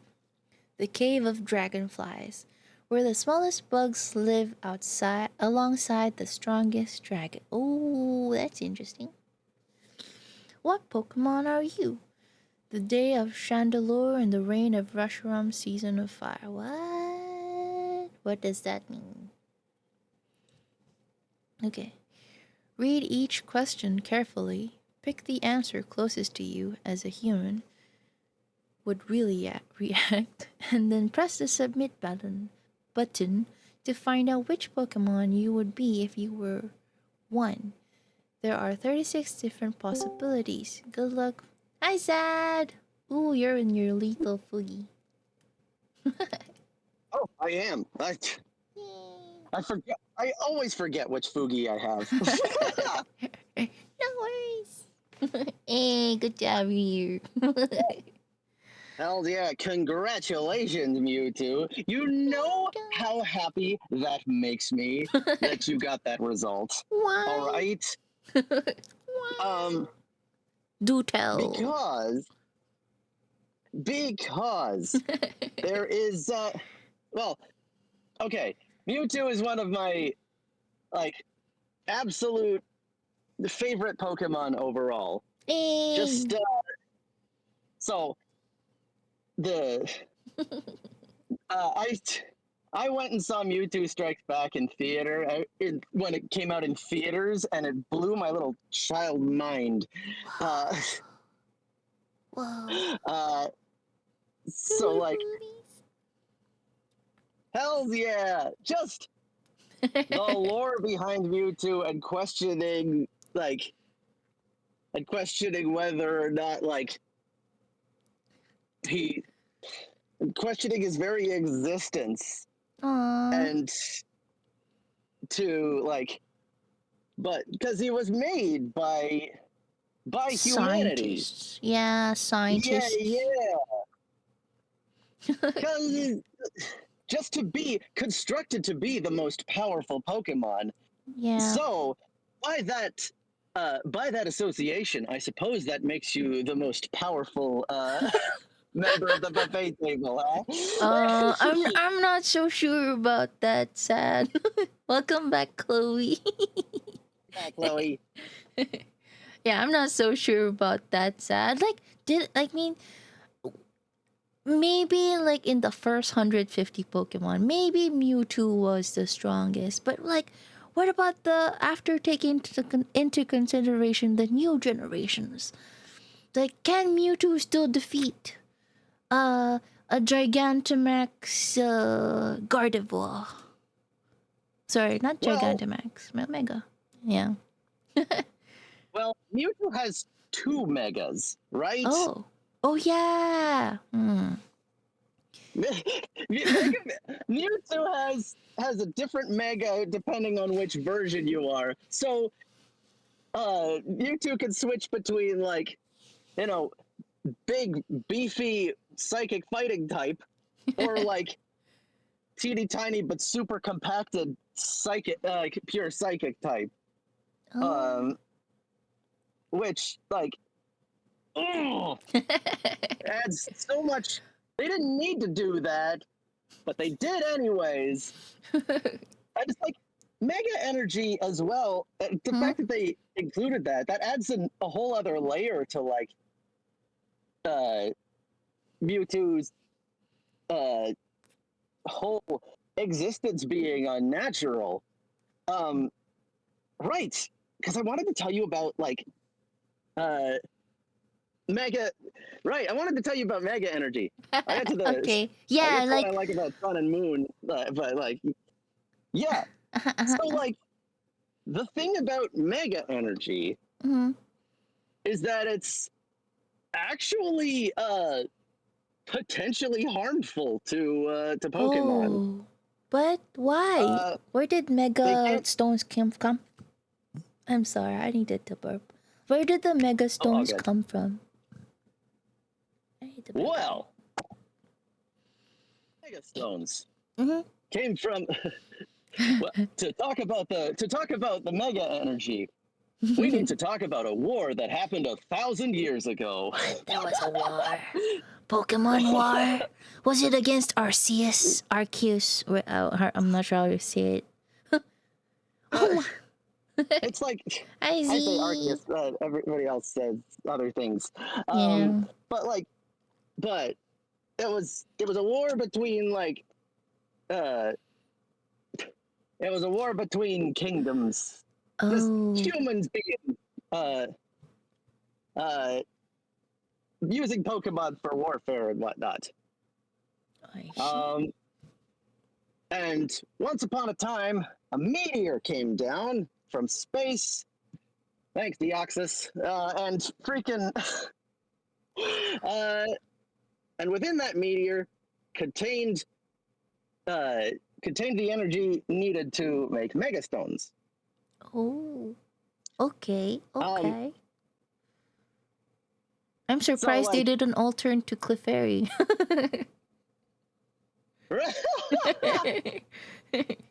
you know what? That's a good point. Good point. Where's Mega Clefable at? Yeah. um, but like the but Mega Energy was refined by uh, an old giant king from the 1,000 years ago. Uh, interestingly named, uh, well, simply going by AZ. Oh, Um, okay. this is why. This is why, like ZA is such a huge deal right now to like because Gen 6 never had another version. X and Y Oh were yeah, they only didn't. X and Y. Yeah, So not even like a expansion. Wait, Sword and Shield yeah, had expansions. But yes, not like Ultra or something. Yeah, but yeah. Okay, okay. because like which is the only game in existence to not have some kind of extra version or expansion. Black and White had probably my favorite of that, where they made direct sequels just to Yeah, Black and White too. yeah. Oh, my absolute faves. All right. Mm-hmm. Like Um, for the story, but yeah, like, I loved it. Yeah, sorry. but X and Y never got that, so we never knew what the deal was with our mysterious third legendary, which was Zygarde. Oh Um, yeah. because the whole thing was that like you know the 1,000 years ago, the Pokemon that like turned the tides of the war was a it was a weapon that the king made to use to cause like mass genocide. Oh Um, no. but Xerneas, all right, Xerneas represents life, Yeah. and Yveltal represents death. Oh, okay. I Um, didn't know that. yeah. So uh, that was like the really cool thing about those. But Zygarde Mm. was kind of like the manifestation of the earth itself. Um, to balance those two out, because well, and that's only really theorizing on that, because Zygarde has two signature moves that are available in Sun and Moon, but not in X and Y. Um, and they're both moves that are able to hit, that are able to deal more damage to the typings that Xerneas and Yveltal are. Mm. It has an attack that it has like a ground attack that can hit flying types. Oh yeah, it's see, And like Zygarde's very flexible.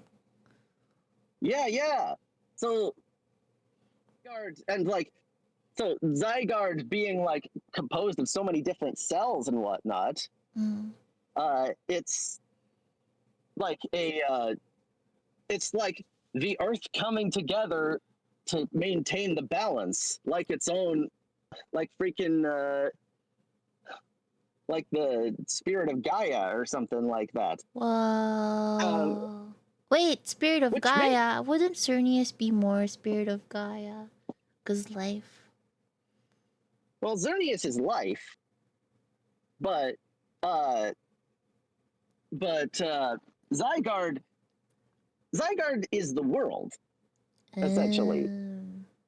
It's like not quite. It's the like the basis for which life and death exist. Okay, yes. It's yeah. So it's that the balance. Mm. But it's extra cool, given Zygarde's varying forms depending on how many cells you collect in Sun and Moon, because it's like it's kind of fitting because the first form that Zygarde could take, other than a tiny cell, is a dog, which is What? like, oh, What? Oh my god, I gotta see that. Zygarde yeah, Zygarde dog. 10% form. Oh, okay, yeah, that's pretty cute. So it's like a loyal guardian of the world, which is really fitting. And then it turns into, and then at 50%, it turns into a giant snake, kind of like Ooh. the Midgard serpent from Norse mythology. So literally, the snake that wraps itself around the world. Like, how cool is that? And then at 100%, it's like a freaking Megazord. It's an actual like kaiju, kind of like Godzilla.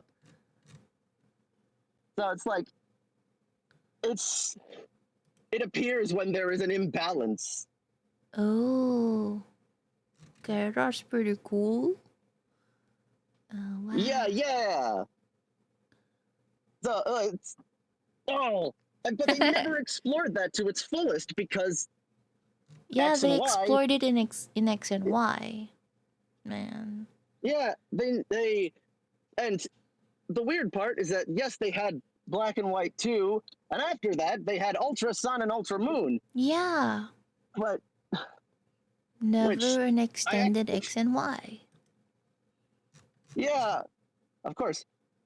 I actually think Ultra Sun and Ultra Moon were a downgrade to the story Oh, of for Sun and real? Moon. Why? How so?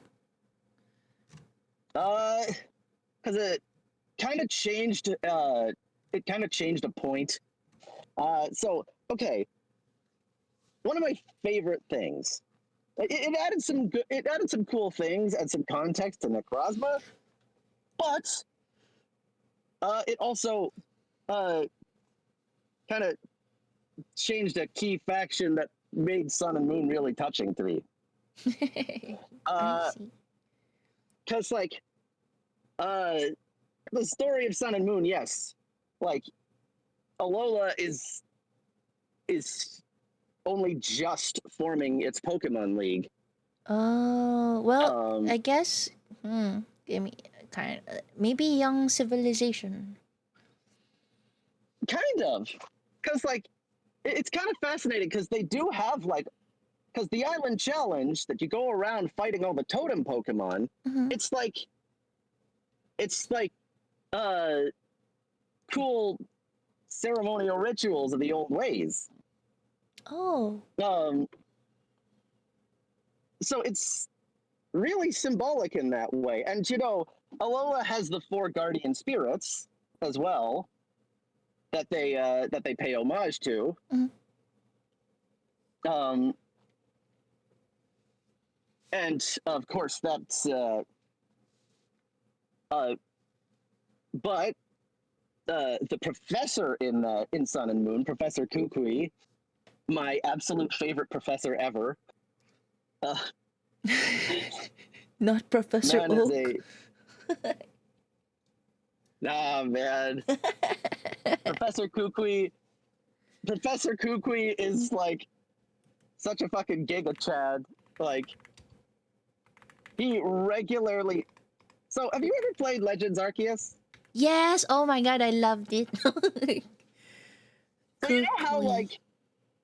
So you know how Pokemon like it doesn't take much for you to die in the overworld if you get hit by a Pokemon's moves? Yeah. Professor Kukui has spent his entire life tanking those moves for fun. What? Uh, for science, but also for fun. The man's insane. Uh, um, so like Professor Kukui, uh, he's like actually intimidating and actually does stuff, like to try and fend off like the evil team in that Team Skull. Just a group of punks. But Kukui wants to make has a dream of making his own Pokemon League to get recognized by the rest of the world. So like Aw. he puts so when you get to the Elite Four, it's the first time that that ever happens. Okay. And so as a result, when you take on when you defeat the Elite Four, which originally was supposed to be like all of the leaders of each island that you go to. Mm. But one of the islands, their leader, oh Nanu, is the Nanu? embodiment of So like What's Nanu Nanu? is the oh gosh, Pokemon. Nanu Oh, is the okay. embodiment. Nanu. Nanu. Okay. I'm searching. Nanu is the embodiment of like the tired dad. He does look like a tired dad. More like He's a tired like- grandpa. Yeah, honestly, he's just like, I'm too old for this shit. I ain't doing. I already didn't want to do this. I didn't want to be the leader. The guardian spirit fucking forced this shit on me. I don't want to do this, but I'll do it for them. I ain't gonna just join the Elite Four just because some random ass buff guy told me to do it. Fuck that. And here, Uh-huh. take somebody that actually wants to. Take my niece. And then, oh gosh, Acerola, my beloved. Acerola was a trial captain on that island. She's a ghost type user. What's the She name? took up this Acerola. Acerola. Acerola. E-C-E-R. Like the fruit. Acerola. Okay. Oh, she's Yeah. cute. What? Yeah. She's so cute, and she uses like Ghost type. and the trial boss and the totem Pokemon in her area is my favorite Pokemon ever. That being Mimikyu. Okay, that's very you. Absolutely. So I love Acerola, and she joined the Elite Four in Nanu's stead because he said no, fuck off.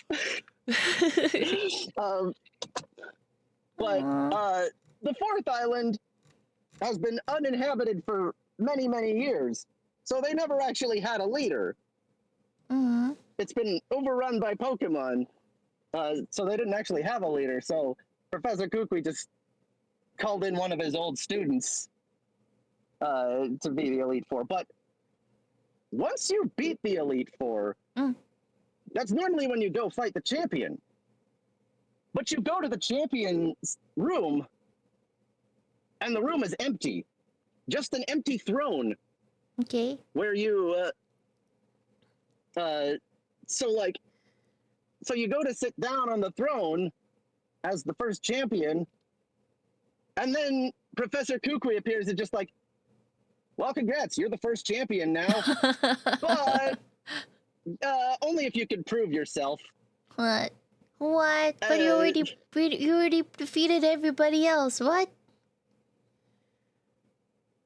Kukui just wanted to fight you for the hell of it. Oh my Seeing God. you grow. Because you were his student, right? So he's just like, you know Okay. what? I want in on this battle. So since you don't have a champion to face, fight me instead. Man. I want to see how much you've grown. It's rigged. Dude's Rigged. yeah.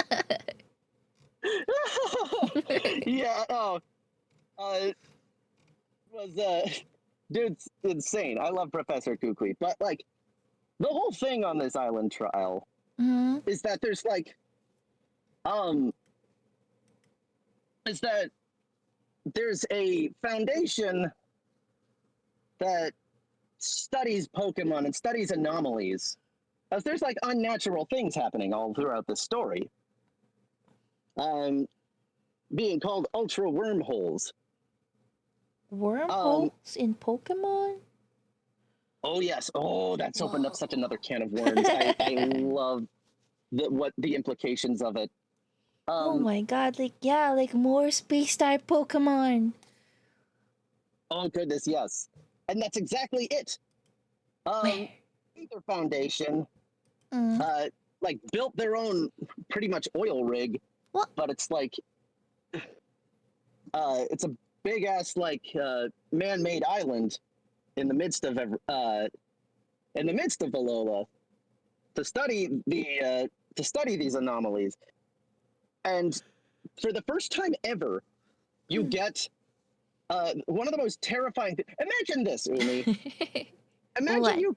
Imagine you're fighting. Imagine you're fighting Pokemon, and like you know how the Pokemon's names always come up when you encounter them. Okay. Now imagine you get into an encounter with a Pokemon, and it just has question marks for a name. Wait, are we talking about Unknown? No, What? this is something different. And this What? ain't talking about the random ghosts in red and blue either. Nay, No. Okay. an actual Pokemon. When you battle it for the first time, show its name because nobody has seen it before. So its name is literally just in question marks. Cause nobody's like given it a name before. Whoa. Okay, so Yeah, you yeah. do you get to have rights to name that Pokemon since you encountered it first? Uh, sadly, the Ether Foundation beats you to it, Dang uh, it. like the thing is, these things are called Ultra Beasts. What? Oh, Um, like Necrozma. kind of, yes. Oh. Um, so Ultra Beasts are straight up Pokemon from different dimensions, which um also might be hinted that they might be it also might be hinted that they might have been like transformed or something. Oh. Uh, but the the Ultra Beasts are such a cool concept because they come from a completely different because they come from these wormholes and they kind of Okay. mess shit up. Um, so like, but Cosmog is actually kind of that same thing. What? Okay.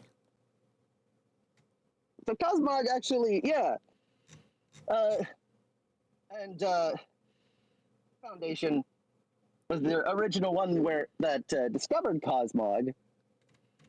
Um, but when you meet Cosmog for the first time, Hmm. it's with one of your. You meet it along in the bag of one of your companions. Oh, His I name is remember Lily. that. Yeah. Okay, okay. Uh, so Sun and Moon really does. Sun and Moon really explores like, you know, Pokemon that aren't known or Pokemon that aren't uh, that are like different. It's like the Ether Foundation tried to essentially what Team Rocket did with Mewtwo and Mm. Mew. The Ether Foundation tried to make a clone of Arceus. No. No, that's so wrong. That's so freaking wrong. A god Pokemon. Obviously, they failed. As they should. What happened to But the what they created, Arceus though? Oh, Um, sorry. Yes. well, they didn't actually have a whole lot of samples to go on, so Oh. uh, they didn't really have a full understanding. They tried to make something that could mimic Arceus's powers, Okay. but instead, it rejected all of like because Arceus changes types with plates, right? Yes. They tried to recreate that, but it rejected every single like different thing that they tried. So the strangest Pokemon name ever came to be, and that is Type Null. What? Type no? Type Pokemon? Null. Type Pokemon never? Pokemon Type Null is what it's named. Oh, type no. Pokemon type no. Oh, he looks so sad though. And it's a Yeah, normal type. yeah. That they put a mask on it to try and control its powers. Oh, Um, the I bet Ether they Foundation, failed. they're kind of fucked up. I bet. Because their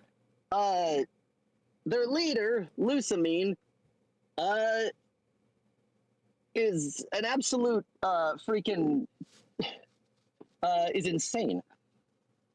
Uh, she's obsessed with perfection, Oh, and man. uh, she tried to reflect that in her two kids, and was essentially like the worst helicopter parent, trying to make them like the perfect kids. Oh no. I don't want to have that kind of parent. I feel sorry for those kids. Yes, her kids were Lily, Oh, um, what? and Team Skull's one of Team Skull's not second in command, one of Team Skull's up and comers, Gladion. Um, so both of them rebelled, and they rebelled hard because they couldn't take enough. They couldn't take any more of like Lucamine's essential abuse. As they should. So Gladion, being the older brother, Mm. he decided fuck this shit and steals Type Null. And then he joins Team Skull, which he Whoa. promptly gets used Aw. and leaves Team Skull, and then decides to try and you become friends with him, kind of. Aw. He's like your traditional rival, Okay. but he uses Type Null, and you find out though that that actually Gladion succeeds in evolving Type Null. Yeah, it says here he becomes Silverly. Like how? Yeah, Whoa. through the one thing that the Ether Foundation could never replicate and could never give any Pokemon: What? What? love What? and friendship. Oh, that's so sweet. What? That's what? Yeah, it evolves when it's at max happiness. Oh my god. Oh. Okay, that's making me tear up. Right? Like, and that's the thing. Gladion learns the power of friendship, and all of his Pokemon that he has throughout the game all Yeah. evolve in the same way through max happiness. Oh, that's so Um, cute. like, so Gladion goes from being like this punk to like, I care for my Pokemon. Oh. Like, I'm gonna stand up to my mother and show her that there's more to Pokemon than what she thinks. Tell her. Tell her, God damn it. Yeah, so when you actually storm the Ether Foundation, he's actually there with you. Oh my god, that's so Um, cool. Okay. But Lily, on the other hand, Huh? after seeing her older brother leave, she's like, "Oh, I don't want to be alone." Aw. So what does she do? She takes Cosmog from the Ether Foundation and leaves, and ends up as an assistant to Professor Kukui. Aw. I mean, Um, kind of which badass. She stole from her mom. right, right, and actually, like Lily's whole thing is like gaining the courage to actually be a trainer. For the majority of the Aw. game, she doesn't actually fight, Okay. but then but later on, she actually undergoes a whole outfit change and therefore a whole power up, uh, Oh, and actually gains a team. I wanna see that. Uh, Pokemon Lily. Lily. Uh, where's the right. where's the where's the where's the change? Where's the clothes change? The outfit change, Oh, this one, the lively outfit.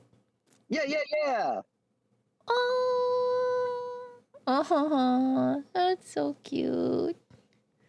So like the big climax of Sun and Moon deals with like Lily and Gladion showing up at the Ether Foundation and like confronting Lusamine, and she outright rejects them as she's too far gone. She's too obsessed in her studies with the ultra wormholes and their perfection. And then she gets possessed by an ultra beast. What? What? Pokemon can possess people now? What? Oh yeah. The final form of Lusamine is terrifying. Like, Oh, what the freaking hell? Oh my gosh, she's so pretty too. What the hell? oh yeah, she's like one of the one of the number one most simped for Pokemon characters of the modern day. Oh, Uh, for real? I thought it was still Cynthia. yeah, Cynthia's the other one on that. It's very hard to tell which one is more so at this point in also, time. also Rip, the voice actor for Cynthia died a few days ago, like last Oh week. yeah, oh my Yeah. goodness. Man, that was a sad day. Yeah, no kidding. It was, yeah. Mm-mm. But like, so that's why I really like Sun and Moon, and because like, you know, like Lusamine goes absolutely nuts, and it's like, and getting possessed by an ultra beast, And it and was like as a result, her Pokemon. it was what's this? Nihileg. What's a Nihilego? Yeah, I still don't know how to pronounce that one. Sorry, I'm not no good either. Yeah, Mm, that was it. It possesses people to act and to give it strength, and in return, it gives them strength. Like all of Lucimine's Pokemon are actually powered up by like a strange aura, and they all have angry eyes in there when you're actually fighting them, and they're man. glowing. Welcome back, Z. Welcome back. Yes, Lucamine. I'm talking Lucamine. Yeah. So like the whole thing is to like at the climax, Cosmog evolves, uh, and evolves into Lunala or Solgaleo, depending on which version you have, to open an ultra wormhole because Lusamine disappears into an ultra wormhole. No, does she ever come back? What about her family? What? Well, that's the whole purpose. They actually go and rescue her. But Oh. that's when they find out that she gets possessed. Oh. So when you beat her, you bring her back. I see. So you do rescue her, but I don't know if she cares for that. If she cares about Yeah, coming no, back, what the hell? no, yeah, but you know, uh, gosh, What I the mean, hell? despite Gladion like her like essentially like cursing out his mother when they meet again, like at the same time, he's still like, you know what? I'd rather not see her succumb to fucking the darkness of ultra space. So yeah, Oh, that's like she's still that our just gave mother. me a thought. That just gave me a thought. Like does ultra space like with the wide expanse, like does it just evoke the feelings of loneliness and darkness? That's why does it make Pokemon there like kind of evil, kind of dark? Is that why? It's possible, but um, Chill were blooded. Yeah. the, there is Let's people go. that The track it. darkness. Oh, sorry. Yes. There is people that track this. You think over black, goddammit. Um, but there is an actual team that tracks the tracks Ultra Beasts, and they are based out of Ultra Space. Um, because well, Ultra Space is invaded as well. The reason that it's like so full of darkness and stuff Hmm. is because Necrozma is a being that devours light. Oh yeah. Oh. Um, Mm.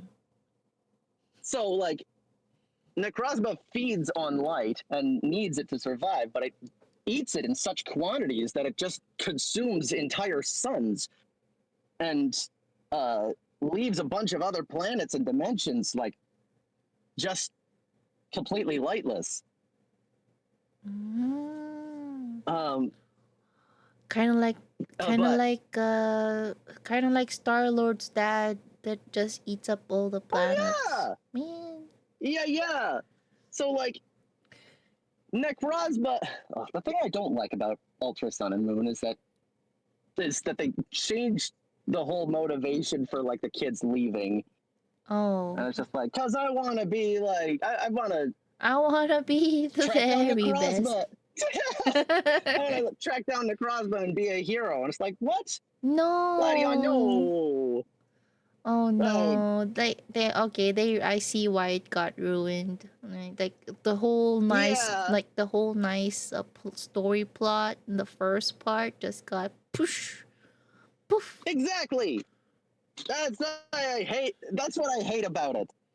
But like the Ultra, uh, only play the OG. Good, see. But at the same time, they add so much more. Because like the Ultra Recon Squad that exists in Ultra Space, their base is like an old deserted lightless moon essentially, kind of like how our home base is Galatry in the Wesley's in the Lethal Company mod tag. um but it's like they set up shop there. They've set up a whole thing there, and they draw Necrozma to it so they could try and uh take it down. The game stuff because I ended up soft locking myself. What soft locking? How? It means that you're still able to. The game doesn't freeze, but you can't progress anymore. You Oh. can't do anything. Uh, so it just keeps running because it's stuck on something. Uh, Man. Cursed with breaking your games. No kidding. That kind of But like, sounds like Twowie to me, like the world ends with kind you. Yeah. kinda. You never But progressed. like, oh my. And Final Uh, Fantasy Tactics on Game Boy. Oh my god. ooh, Oh my god. I could not progress cuz like it would always crash after one point. Like what? Like I didn't do anything, man. man, that was my experience with Mario and Luigi Superstar Saga. Oh no. The actual physical cartridge too. So it was like, no, this is useless. Um,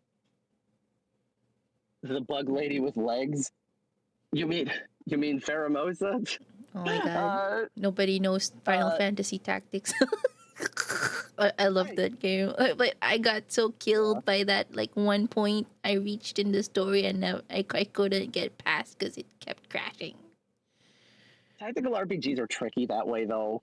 'Cause it's like if you get like a hard skill check, I swear. Oh my god, yes, her. Uh, fun fact: Pheromosa might actually be it's theorized that Pheromosa might actually be a male, and that Buzzwole might actually be a female, based What? on the sizes of cockroaches. What? Buzzwole and Pheromosa are ultra beasts as well. But Um, Buzzwole is so built, is so bulk, yeah, right. and Pheromosa And so. apparently, female cockroaches are apparently like bigger and more I mean that's and true, more like cause like it carries all the yeah. eggs. Mm. But So like it's theorized. Oh gosh, Buzzwole though is terrifying for another reason. If you've ever seen a oh wait, it said all you need is a singular image.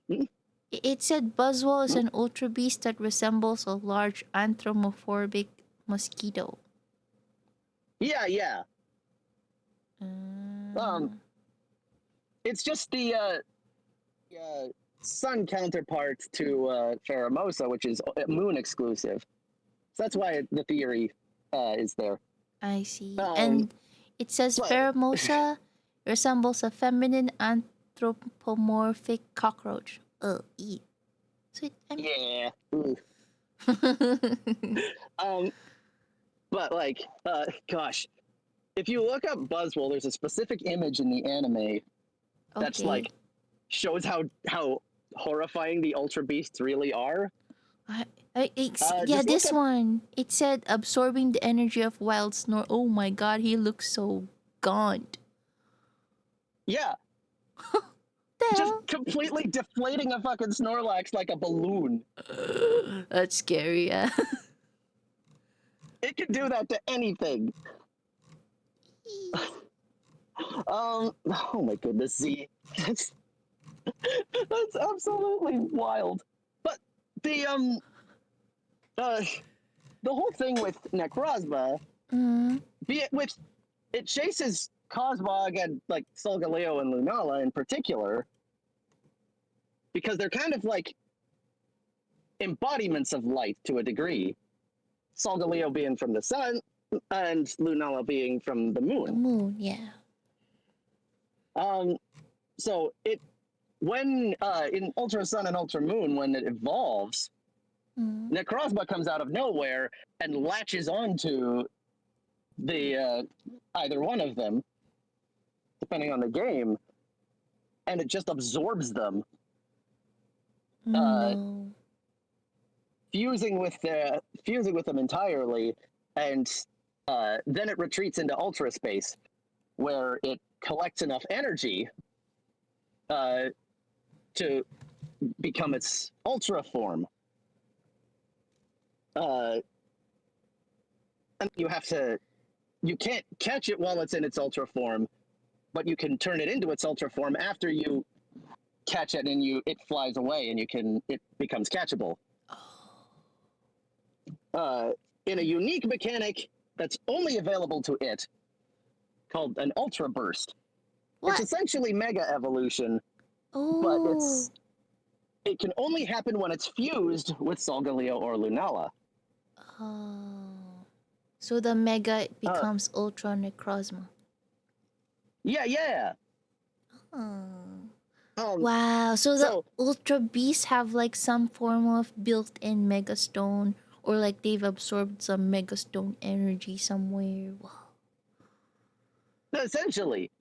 And when you actually go through Ultra Space and see like the worlds that these Ultra Beasts are from, like it's kind of wild, because it's like Alola's a very like traditional Hawaiian style island, right? Yeah. Wait, this But, triggers this reminds me of Lilo and Stitch. It's funny you should say, because that's exactly what came up in my mind as well. Absolutely. And especially since like the dimensions that you find these things in, It's like Oh. the Ultra Beasts. It's a world. They're all worlds decimated by Ultra Beast, essentially. But it's at the same time they've kind of made it their like one true place? Question mark? What? As if they were experiments or something. What? For example, you find. For example, you find the Pokemon circuitry, and like a in an abandoned moon that's made into a gigantic power plant. That it feeds off of electricity. Man, I would like you're making me so curious to watch the anime like just for Sun and Moon. Honestly, but the thing about Ultra Sun and Moon that opened up so many possibilities as well is the fact that you can go through ultra wormholes.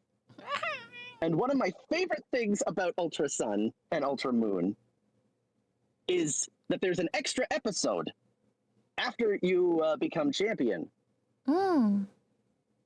They call it episode RR. RR. Now, Rewards and recognition? nay, my dear cat. Ooh, what is it? RR stands for Rainbow Rocket. What? Okay, that's funny. So, going back on the topic of Mewtwo for a minute, Okay. the Ultra. Now, imagine one of the most notorious. Uh-oh.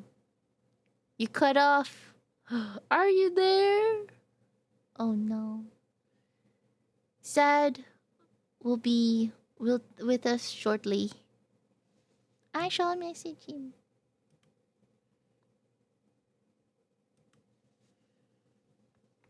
Sad. Cut off. Are you there?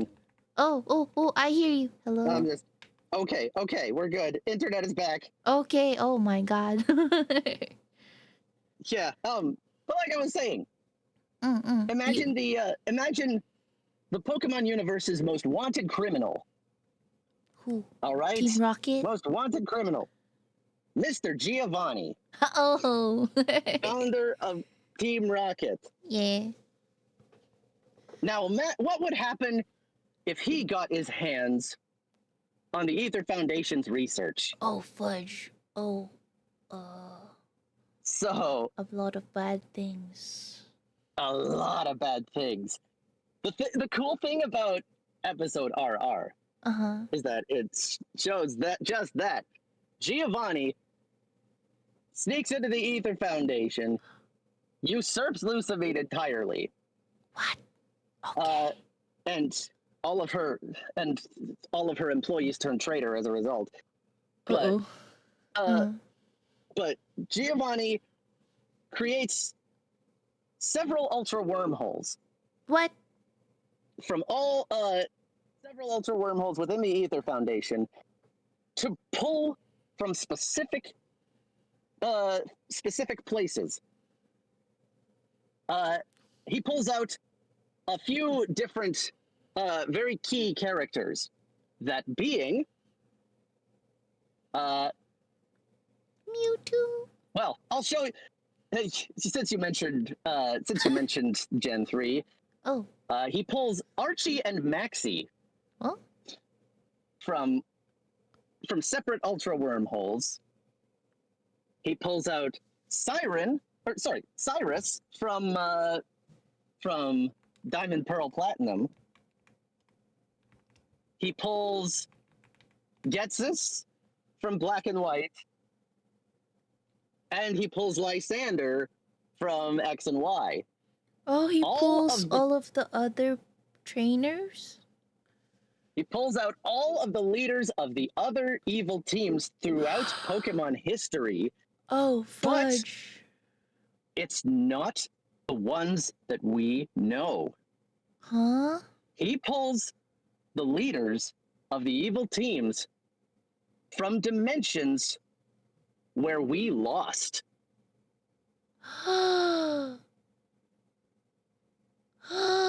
So So he knows, like, so he's building a team who knows how to beat us. Exactly. As a result, all of the evil team leaders have their respective game legendaries. Oh my god. And so, like, they're some of the toughest challenges that you can face on that. It's kind of funny though, because he pulls Archie and Maxie from different worlds. Okay. So because Team Magma and Team Aqua are at odds, he pulls.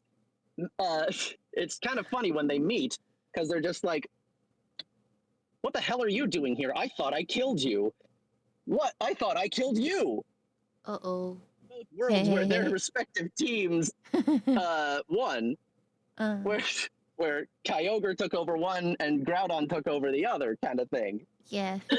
But so it's fascinating because that opens up so many possibilities, and it opens up like this whole thing where Pokemon, like, it's like there's so many like different versions of Pokemon.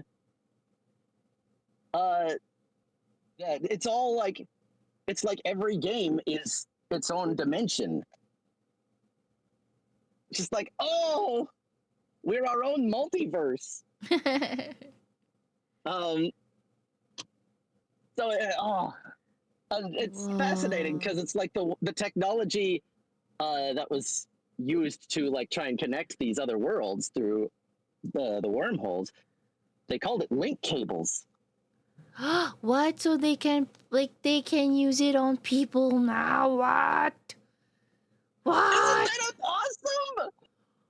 Oh my god! But it's so it feels so wrong. It feels so wrong. This is why I freaking love, like, so like the link cable technology was mentioned in like Omega Ruby and Alpha Sapphire. Yeah. As a way to like, yeah, as that's where the alternate dimension thing kind of started. But then Ultra Sun and Ultra Moon took that and they're just like, let's go all in with it. It's like, oh, why there could be different versions of legendaries and nobody bats an eye. That's why we can take we can have a whole team of legendaries from other worlds and be like, what? They shouldn't exist. But yeah, it's really cool though because it opens up that whole possibility. Man, that's gonna be so hard to beat though. Oh man. Like even harder than the Elite Four. Well, that's why it's only available after you become the champion, right? Man, okay.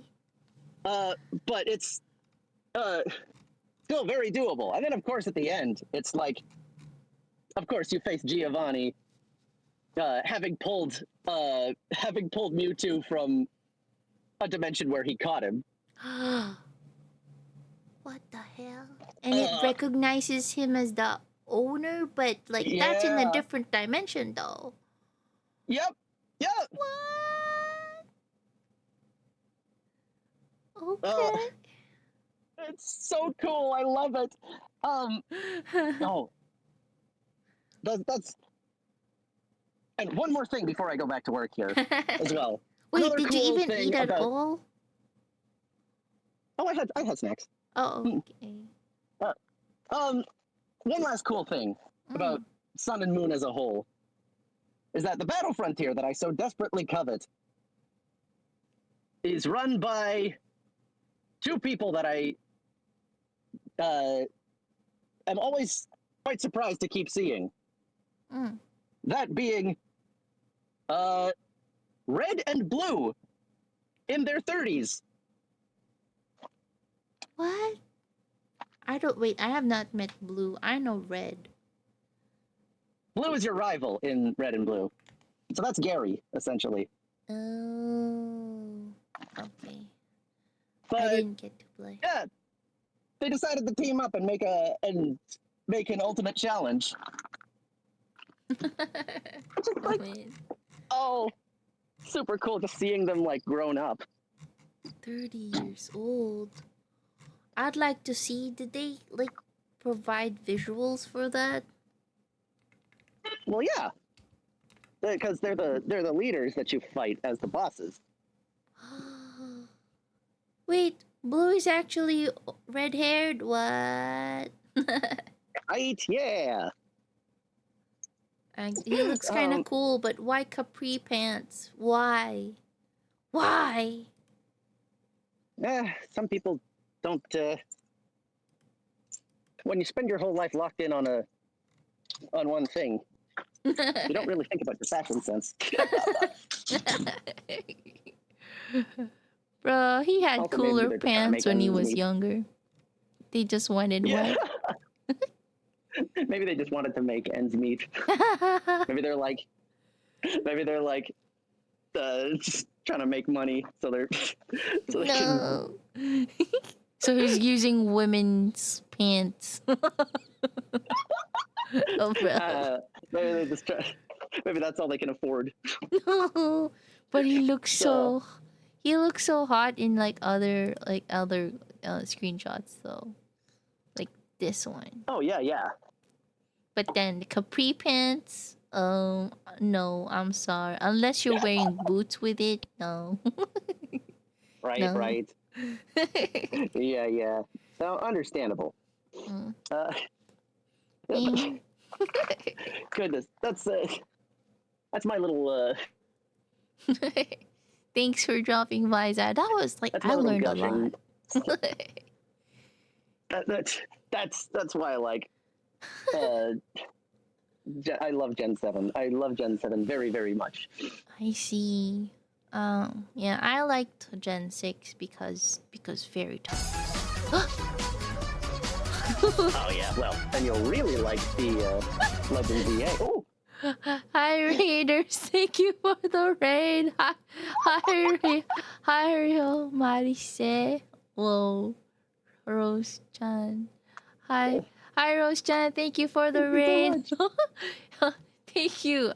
Yes. Hi, I am Sapper Umi. I'm Wandering Cat, and this is my friend Zad. We got to talk Hello. about Pokemon because we're just chatting about Pokemon. And he's almost his I'm break is I'm going back almost to work ending. here.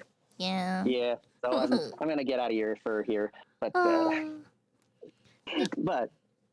I'll still lurk while I. But thank you for indulging me while I. No, I appreciate the company. Thank you so much for being here. Oh, of course. Thank you. All Thank right, you. back into the void I go. Bye bye. Bye. Yes. So, how goes it? It's going well. I guess it's been sad. Emotionally sad earlier, but yeah, it's why we have friends, to help us like keep going. I will even have more company. Yeah, thank you, Rose. You're just so adorable. Ah, because of that, you get pats. I pats. Thank you. Yeah. For those who need to read and run, don't be shy. Take care of yourself first. And for those who decide to stay, Drink water. I might need to BRB really quick. I've been holding my pee for like a bit now. Like I'm literally holding it back. Never talk about this anywhere else. Also, thank you for the redeemer. I will drink when I get back. I've been you were the best. I've been holding it back because like everything Zad was saying was so interesting.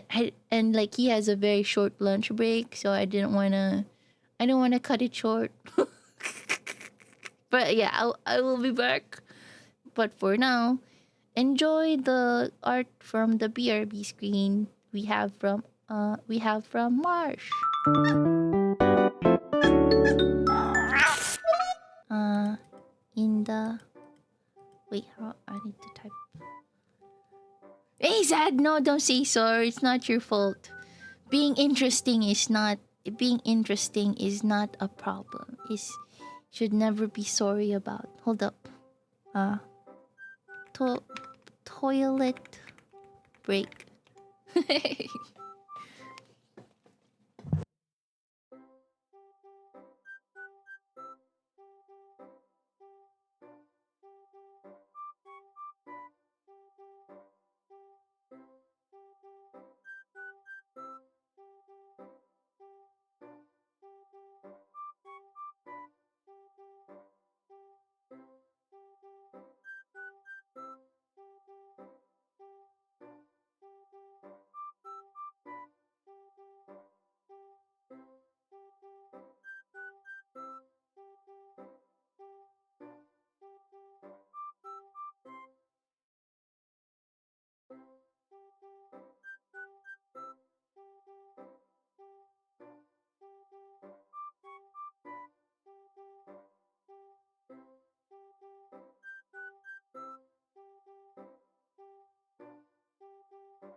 I'm back. Okay, where's that?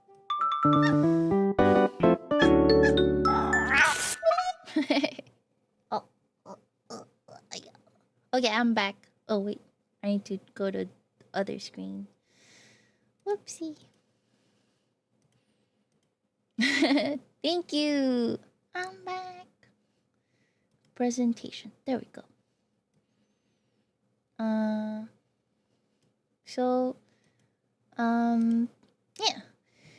So I like Sad has been talking a lot about Pokemon, like Sun and Moon. And dude, I never got to play that game. My brother gifted me Sun and Moon though, but I didn't get to play it as much because I got really busy at work, and uh, I just moved into a different country because of work. So I had a lot to prove that time. Like I was still new, so I didn't get to play it as much, and like along with other reasons as well. But yeah, so Rose, let me ask you, like, what were you playing earlier? When you came by the stream, like, were you doing art? Were you also? Am I following you? Yes, I am following you. Wait, you were there for Astra's birthday. You were playing Played Up, I think. Hmm. Were you all playing Played Up again today? Cause I saw, I saw Astra's activity on stream, on Steam. Sorry. Okay, I will do one more quiz. And it's already like past midnight for me. Yeah, this will be my last quiz for tonight, and then I'll go to bed. And then we'll look for somebody to raid. All right. So this Pokemon quiz is from Bulbapedia forum, and it might be more. It might have more Pokemon to choose from. So let's see. Oh yeah, I took two quizzes before this. One was from BuzzFeed, and I got Magikarp. And the second one was from Nintendo.com, so it's kind of like an official quiz. And it got Mewtwo, yeah! And now I'm trying this one. Forum says this was like accurate and like I guess pretty good. Oh, this one it says you don't entirely agree with it, but can't exactly disagree. Like okay, so yeah, let's try it ourselves. For those of you who want to try this along with me, I'll share the link in chat.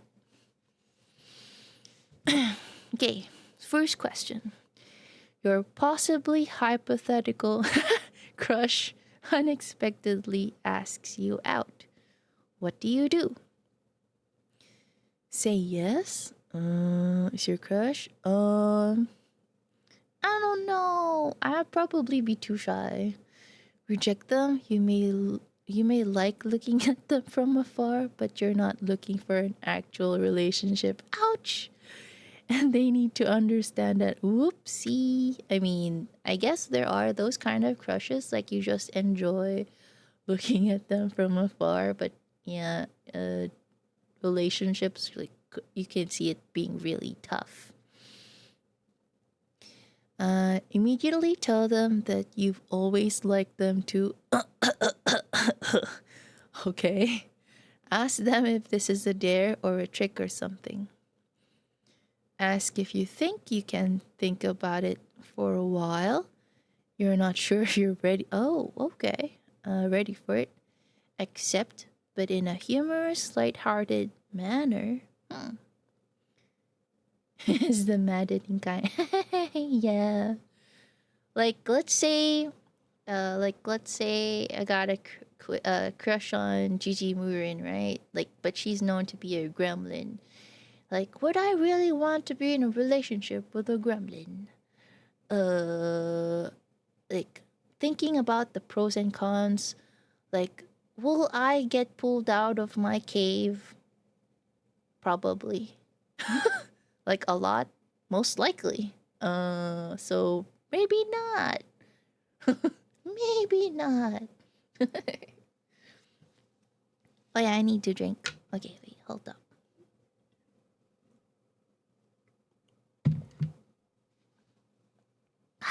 Water.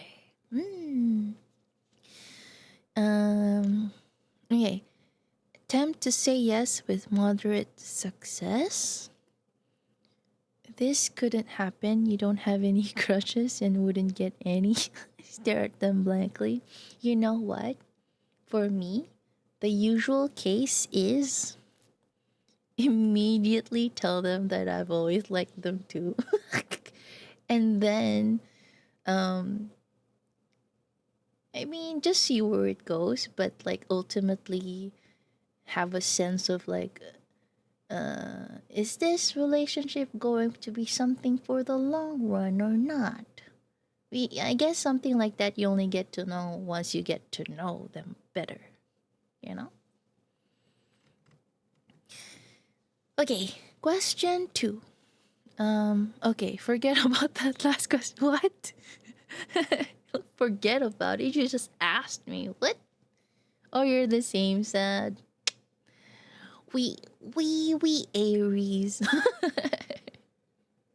Actually, no. Wait, you're 28, so you're a Taurus, but we're April babies. We're still April babies.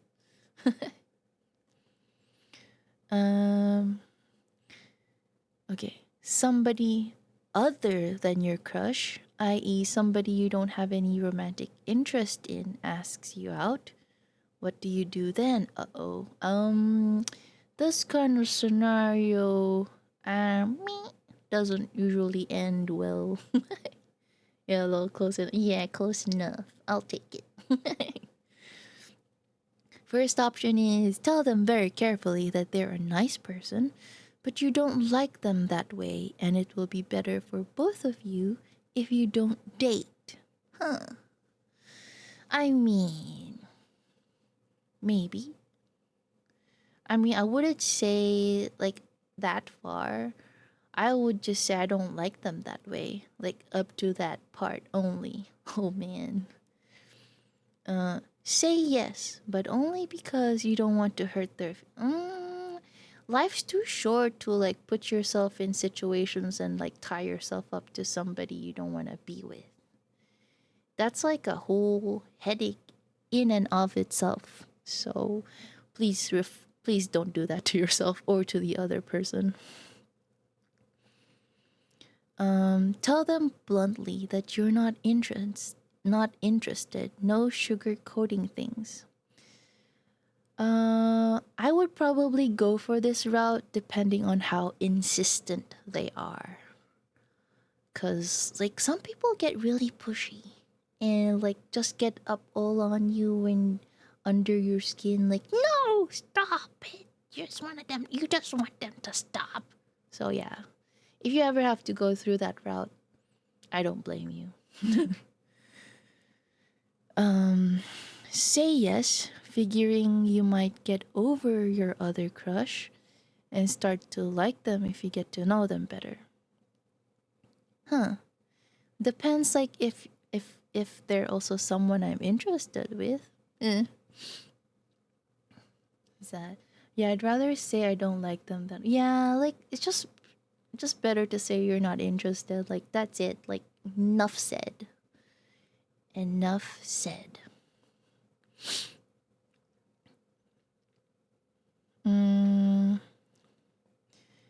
Another option is get awkward and try to dance around the question, afraid that you'll hurt their feelings if you say no, but knowing that you'd get yourself into an uncomfortable situation if you said yes. I mean, I personally believe in like pulling out the band-aid quick and fast, you know? Like better for it to hurt now than later, like longer. I'm kind of blunt that way. I'm not always blunt though. Like sometimes I do skirt around the issue, but when it comes to things like this, I would rather be blunt. But in a nice way. Tell them that you don't really like them that way, but you'll do it anyway if they no, hell no. Again, never put yourself in a situation that could make you unhappy and the other person unhappy as well. Never tie yourself to that kind of situation. Oh no, desperately wish it hadn't happened. Okay, no. Stand there and blink before making some sort of attempt to explain the situation.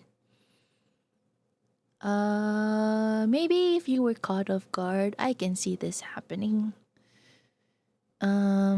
This couldn't happen. Nobody would ever ask you out.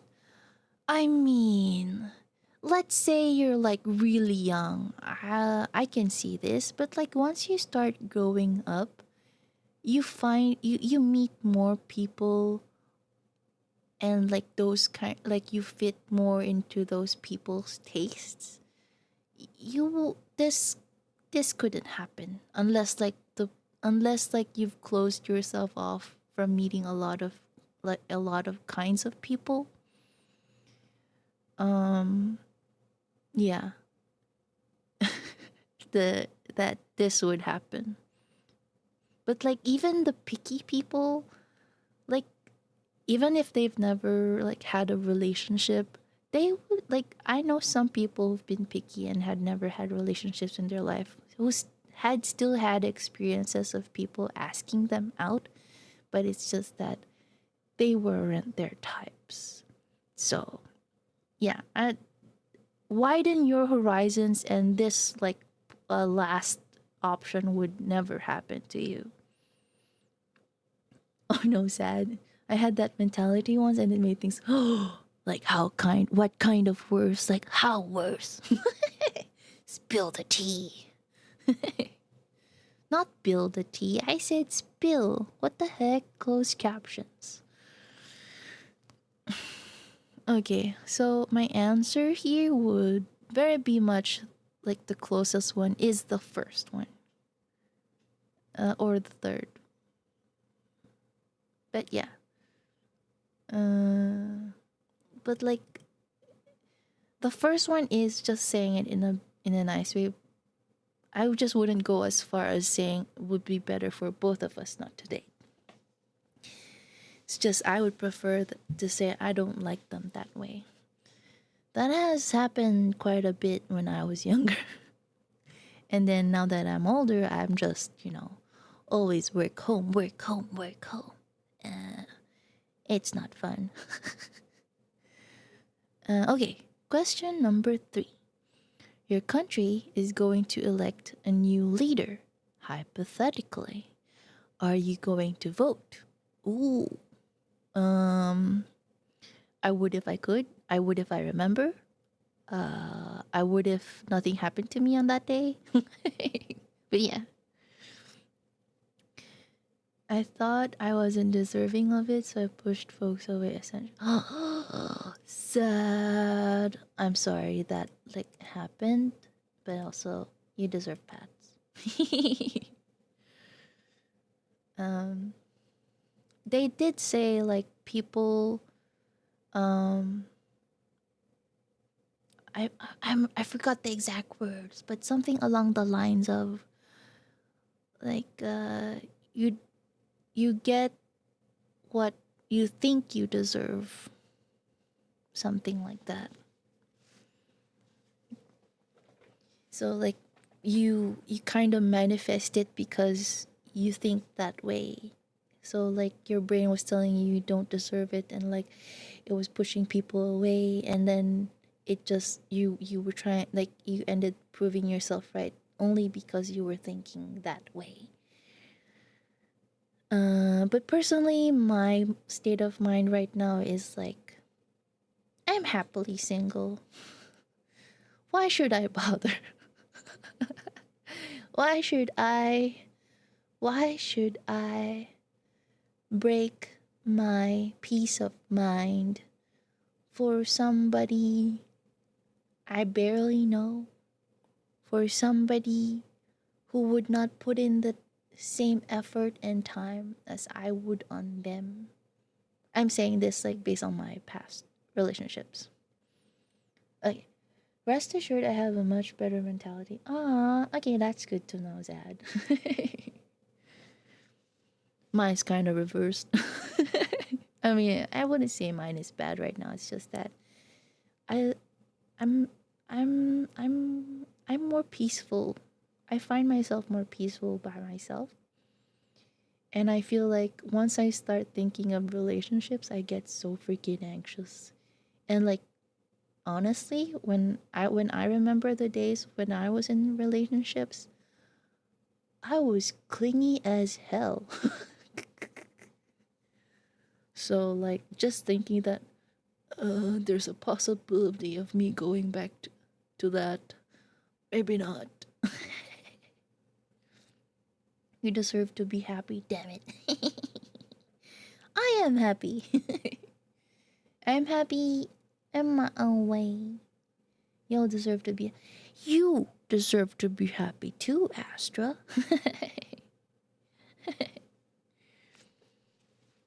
Okay, so for this question though, am I going to vote? Option 1, yes, it is important to let one's voice be heard and you take politics seriously. I think politics as a whole is a joke. Like, Well, not joke, haha, funny, but like someone's just pulling the joke on you, like, hey, we're creating sides here, but all in all, like, we're, we eventually do the same thing, kind of thing. I'm sorry.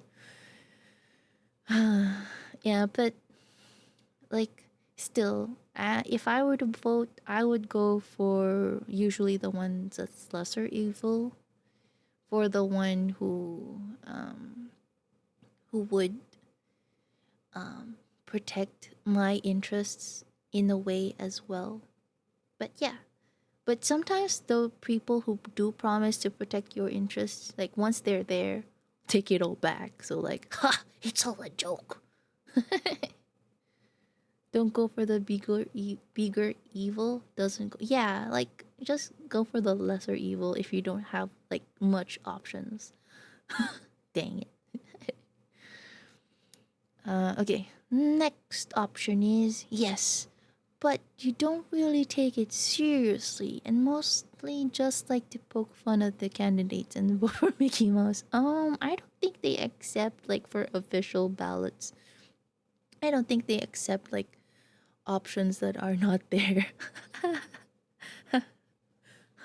So nope. Next option is yes, because the state of the world today deeply worries you and you want to at least attempt to make a difference. And everything else is no options. So, okay, yeah, no, my answer is the third one. At least attempt to make a difference. Yeah, attempt. Okay. Question 4. What would your dream job be? First option is something that will allow you to stay at home with your family or meet your friends as much as possible. That sounds really good to me. Wouldn't you? Would you? I would. If I could, I would. Something solid and reliable. Mm, I guess in a way. Something very well paid. I mean, yes, nothing's free in the world. And I guess I'm pretty materialistic.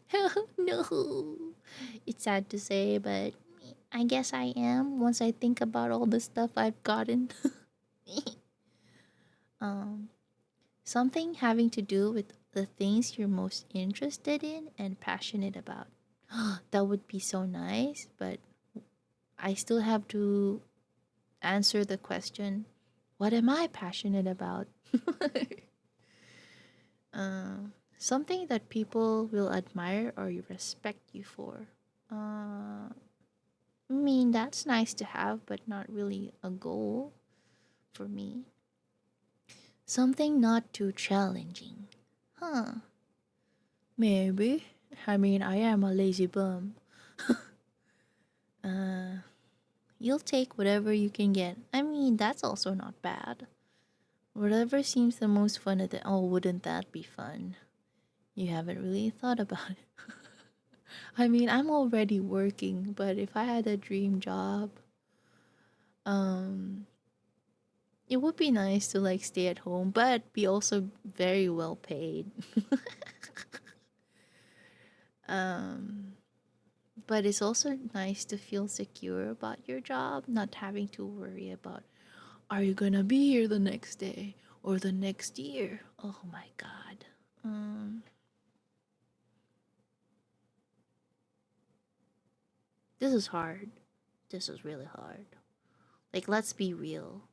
Bills aren't easy to pay. Hmm. That's the dream right there. Which one is the dream for you, Zad? The first one? First option?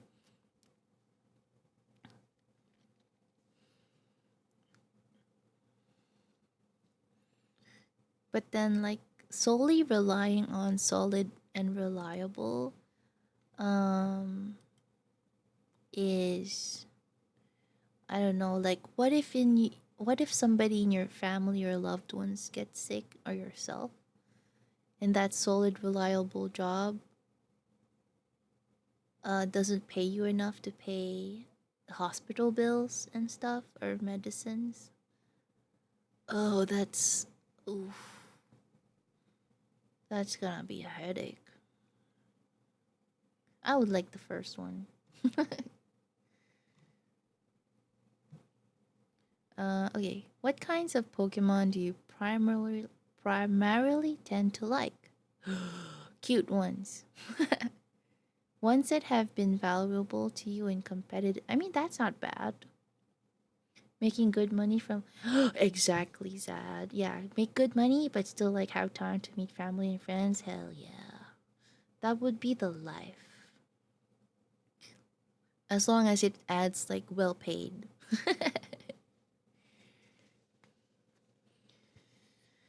Okay.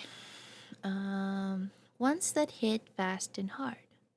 Ones that can take a few hits. I mean, if I could finish a battle like in one shot, one hit, I will take it. So like taking a few hits, not my priority if I can like make it one hit. Ones whose design you think looks good. I mean, I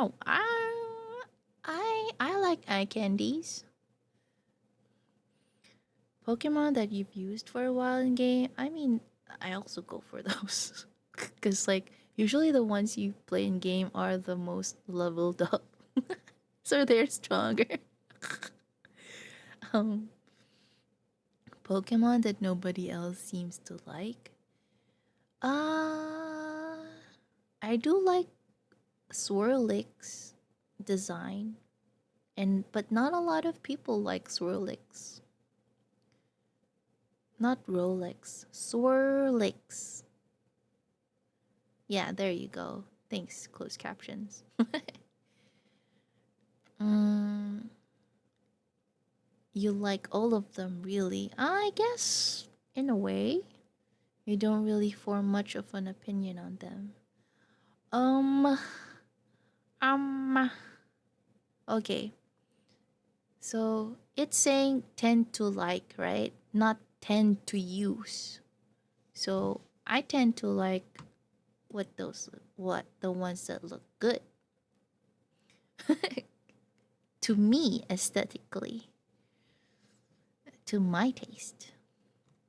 And I feel like some of my tastes, like people like them too anyway. Like Sylveon, Eevee, yeah. Swirlix was one of my first. What do you mean experiments? What? How can you experiment on a Pokemon? Zad, explain yourself. Hmm. When do you feel best? When you're with close friends or family? When releasing your stress and anger through exercise or violent video games? Oh. Alone at home with a good book? I used to. Nowadays, me. When you've just helped somebody. Oh, actually, that feels kind of nice. Team building. What? Team building experiment? Please elaborate.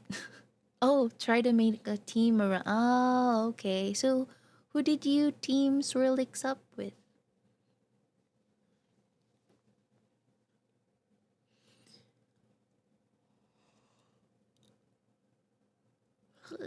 Sorry, I'm yawning. uh, when somebody has given you a compliment, I mean, compliments feel nice, but living entirely on compliments and not learning how to gauge if like people if it's genuine or not, I mean, that's like a pitfall. At a party where you can blend in and meet new people. Me. I mean, that's also fun. I find that fun too. Meeting new people and like I'm hyped up for it. I'm actually excited for it. But if it's like if I'm not, then I'm not. You've won some sort of company. Ooh, I haven't won any competitions. Real. I can't remember. I know it was for the Battlefront. Oh, You talk about the Battle Frontier a lot. Is it a spin-off for Pokemon? Last option for this question is when you've just succeeded at something you've been working on for a long time. Oh, that wasn't the last one. Last one is actually in bed. Actually, not bad either. um. Okay. So like realistically, I do feel really good when I've helped somebody, but when it's taken out a lot of my when it's taken up a lot of effort to help them and uh made me entirely exhausted, that's that's it, um, it's sad. No, like exhaustion will like give some negativity to it, so maybe not. Compliments really do like feel good as long as it's genuine, as you know it's genuine. It's was post game content in every Pokemon game from Gen 3 to 8.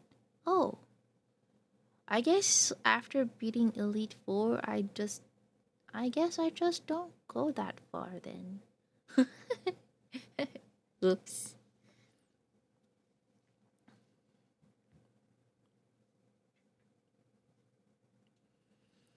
Like I remember in X and Y after I beat the Elite Four, I was just doing battles with my friends and also hatching baby Pokemon, like trying to get nice IV combinations for Pokemon that I liked.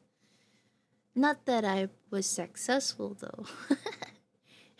And there was also like the attempt for shinies, but I never got shinies. Not Chinese closed captions. I said shinies. Yeah, there we go. Um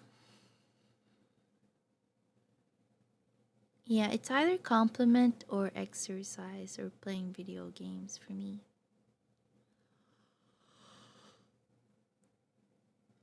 Yeah, I'll just go with compliment cuz uh as long as they're genuine.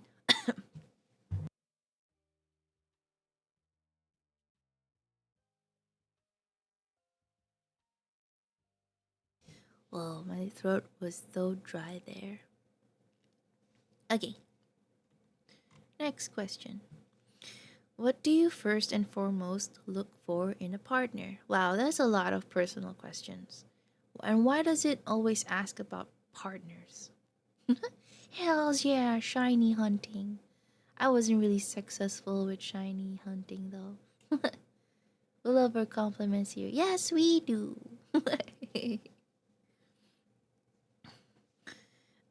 First and foremost, look for in a partner loyalty, being able to laugh and have a good time with the person, I guess. Loyalty is also good. Something that just clicks about them, I guess so. That they love you. I mean, love is not always enough, but okay. All around, getting along with them, I guess. Being reasonably well off, I mean, you can always just keep on working and learn how to invest.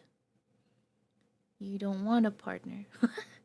Not that I don't want, but like, uh, let it be someone who can properly convince me to take that step. Like they're worth it, maybe. Um, I like being able to laugh with someone because for me personally, I do find the smile and laughter the most attractive in a person. Like that's how I gauge how interested I am with them. Uh, like something about the smile. something about the laugh.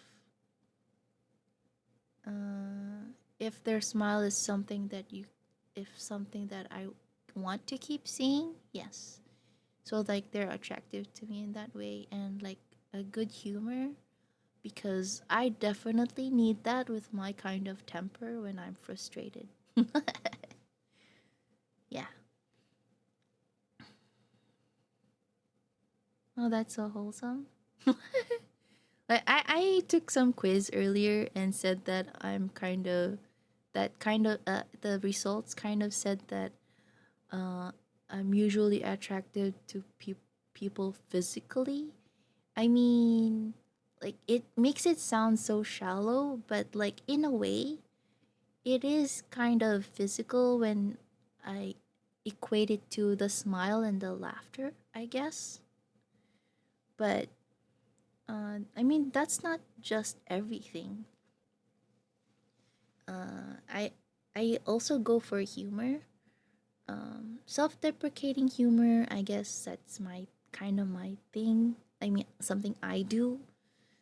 But in a partner or someone I'm interested in, I mean, I would like it if they had um a much nicer humor, like less self-deprecating and not so mean. Yeah, I something I like.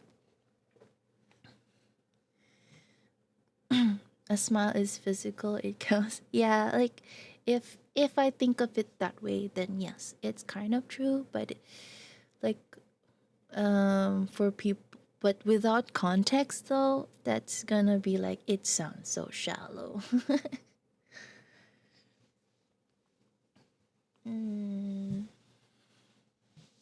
yeah, like take my like, I'm not gonna show photos, but like my putting oneself down can only go. Yeah, exactly. Sorry, the AC starting to get cold. um, but yeah, I I don't really do self-deprecating humor because I want to, but it's like sometimes just to comfort myself, my anxiety and stuff. Not that I'm diagnosed to be like very anxious, but I do experience anxiety. So, yeah, and the fear of like the anxiety of disappointing a lot of people, disappointing myself, that kind of thing. Yeah. Like not reaching the bar that I set for myself. What the hell? Yeah, those kind of things. Those that kind of self-deprecating humor. But I mean, if I could, I would do want to be better, but like to what extent, as some would say. So I still need to remind myself not to be too hard on myself. And I appreciate my friends who also remind me of that. You feel that too, Sad? You and me both. Okay, next question. What is the meaning of life? Oh my god, why so deep? This is just a Pokemon quiz. What? Okay. To eat or be eat. Wow. The survival of the fittest, huh? To live life to its fullest? I guess fullest is relative to the person, and I'm not sure if I'm living life to the fullest by other people's definition. Eh. Okay. Love and friendship. I I kind of agree with that. Also, what is 42? What? Meaning of life. 42. Alright, I forgot it was. Yeah, right? It's a Pokemon quiz, and it's asking you about what was your preference with partners. Like, what? And now there's this.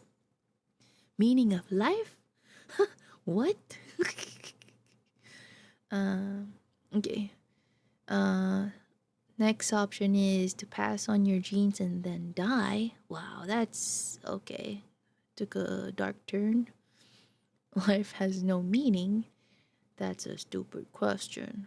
You don't know.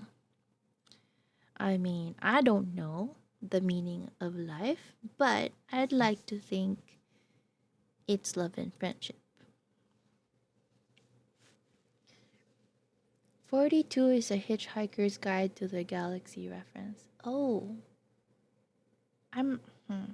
It sounds familiar, but I'm not sure if I watched it properly. So I don't know. Man. Okay, question 9. Do you believe in God? Yes, option 1. There has to be something out there. Next option is yes, you look at all the wonderful things in the world and just know there has to be a divine power responsible for it all.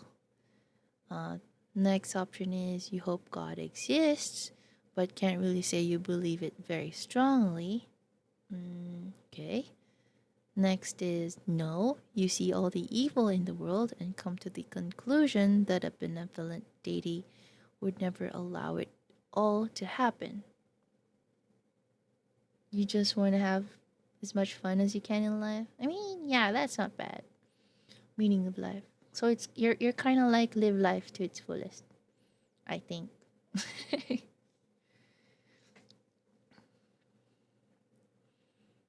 Mm, I'm I mean, my answer to the meaning of life, like being love and friendship, I mean, I'd like to believe it to be that way, but I also know that it's not.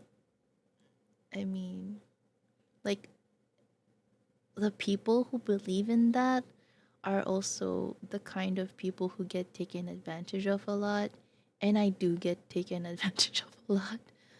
Um, but I do know like the world can be black and white in some cases, but also gray in others. But um, yeah, I do want to believe in love and friendship, is what I'm saying. That's why I picked that answer. Yeah. I I guess in some ways I am realistic, in some ways I am optimistic, in some ways I am something else. uh okay. For me, I go with the first one. Yes, there has to be something out there. I have mentioned in the previous stream, like, I grew up Christian. I still have. Google, stop. Hey, Google, stop. Hey, Google, stop.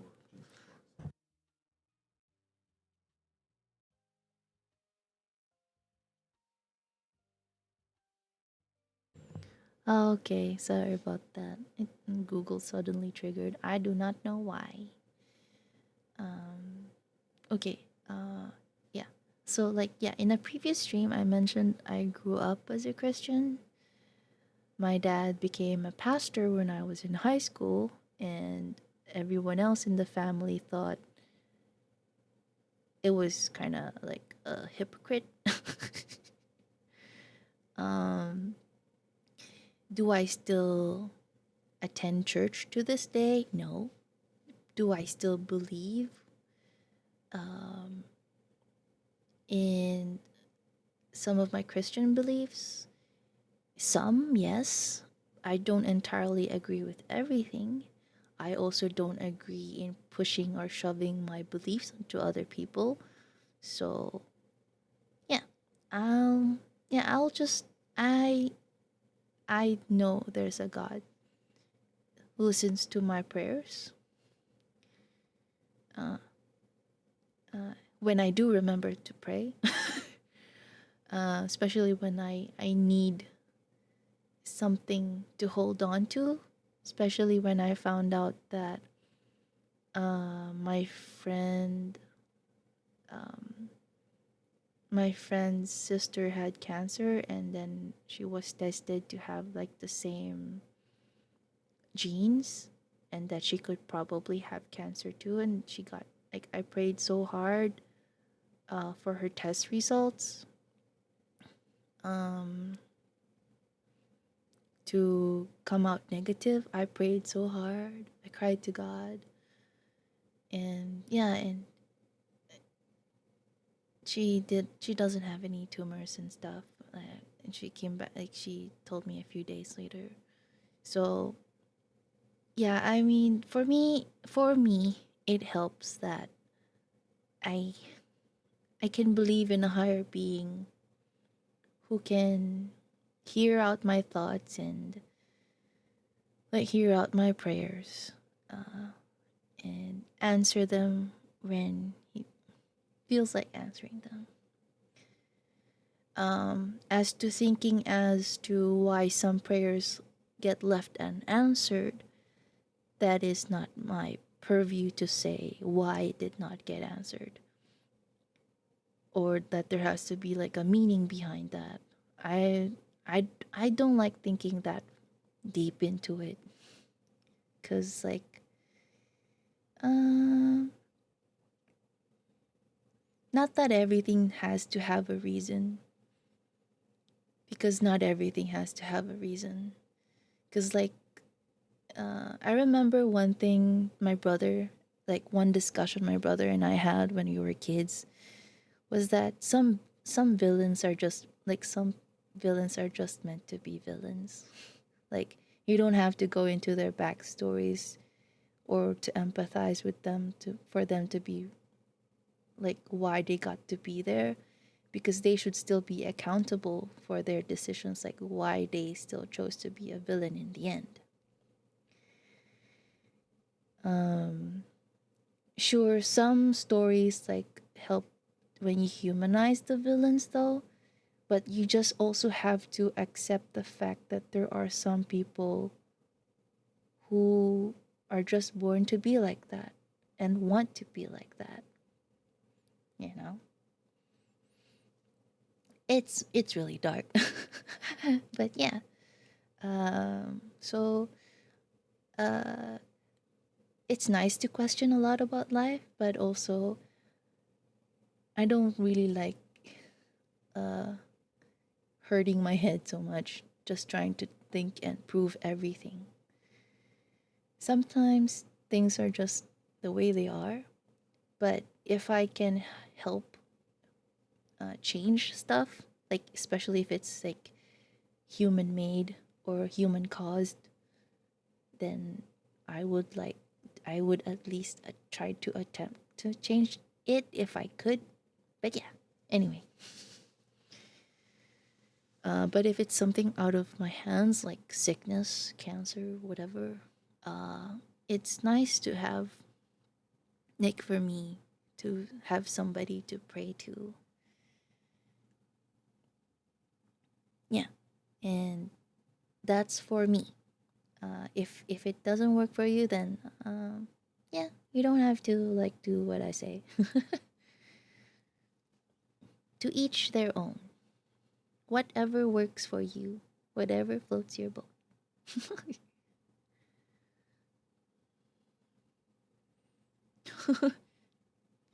Thanks, Ed.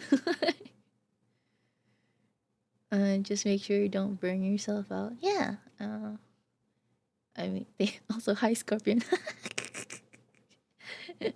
uh, yeah. I I do still need to remind myself not to burn myself out. There are some people in my life like I like I feel like I want to help them out so bad, but I also can only help out so much before I start to drain myself as well, emotionally, physically, and monetarily. I need to set boundaries for myself too. And so should you. But yeah, I'm thankful to have friends that also remind me. Yeah, you have friends to help with that. Exactly. But I also know, like, in a lot of instances, there's also the possibility that if I ever get um, mold or like get sick or maybe have cancer, like there's a high chance that I will not be able to get support from friends and have to rely on family.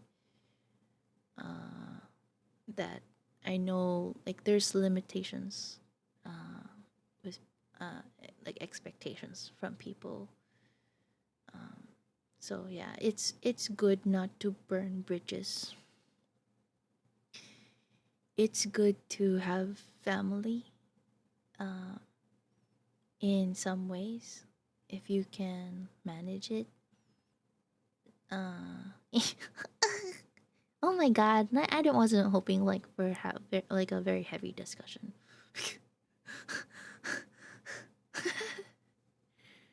uh, yeah. Anyway, yeah. My answer for question number 9 is the first option. Hey, last question. Why are you taking this personality test? Well, I wanted to know what kind of Pokemon I am. Is that enough of an answer? First option is you stumbled upon it from a link and wanted to see what you'd get. Maybe.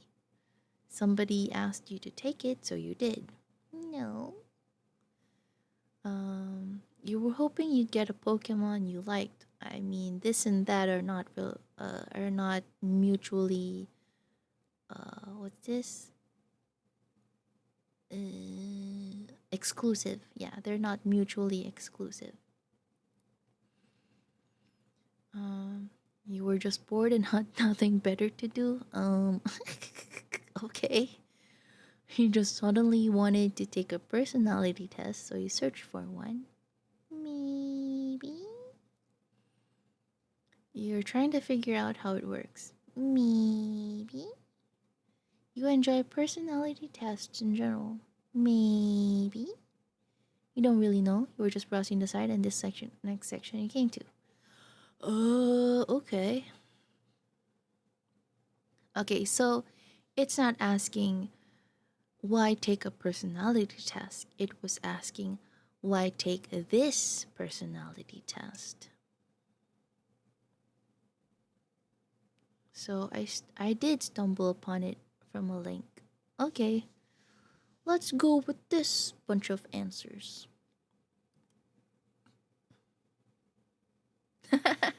I got Togetic. Okay. Mm, let me zoom that in for everybody. You're kind hearted and sympathetic with a natural desire to help others in need. You have a tendency to act on impulse without thinking first, okay? But your impulses tend to be good. Most people like you. I mean, this second sentence here. You have a tendency to act on impulse without thinking first, but your impulses tend to be. Yes, I relate to that. Oh, like that's kind of spot on. I can be very impulsive. Um, well, well, I guess this is it. Okay, let me post this one. Oh, I have to open my other browser. Uh-oh, it's my everything's gonna freeze up again. Hold up. Let me close some stuff here so I can open this one safely. That one too.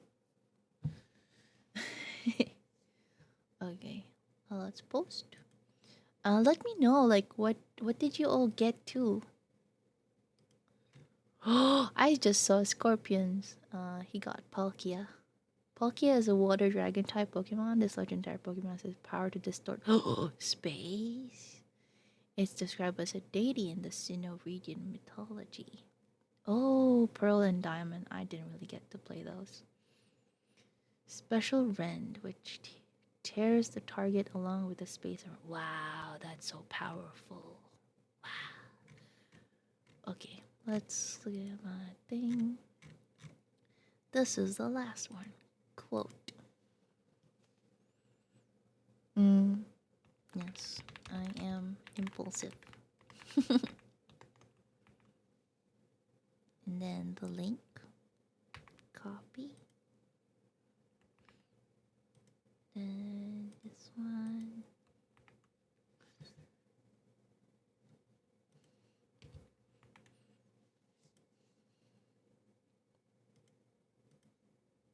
Okay, there we go. So I've answered a total of 3 quizzes this stream. I've posted it all on my Twitter, and I would be so curious. I would love to know what you all got from them. Yeah, cause for real, Magikarp, me, yes, I know I'm clumsy, but fish.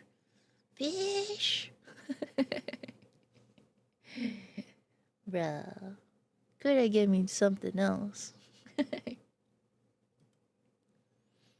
Okay, so that's it for me this stream. I will head to bed now. It's 1 a.m. Let's look for somebody to raid to.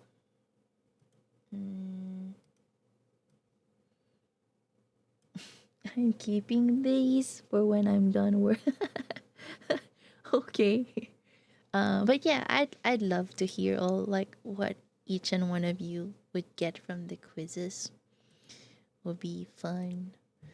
Yeah, let's see if any of my friends are streaming right now. Okay, none of my personal friends, but friends of friends, yes. But I'm kind of shy.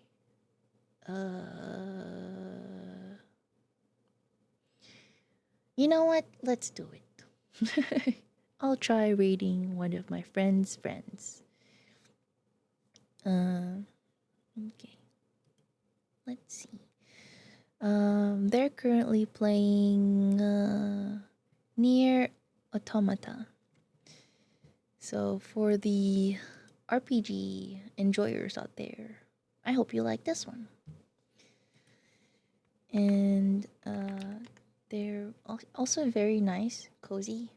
So I hope you enjoy yourselves there. Raid Captain Marmiti. I actually forgot which friend introduced me to them. So we'll see. Okay.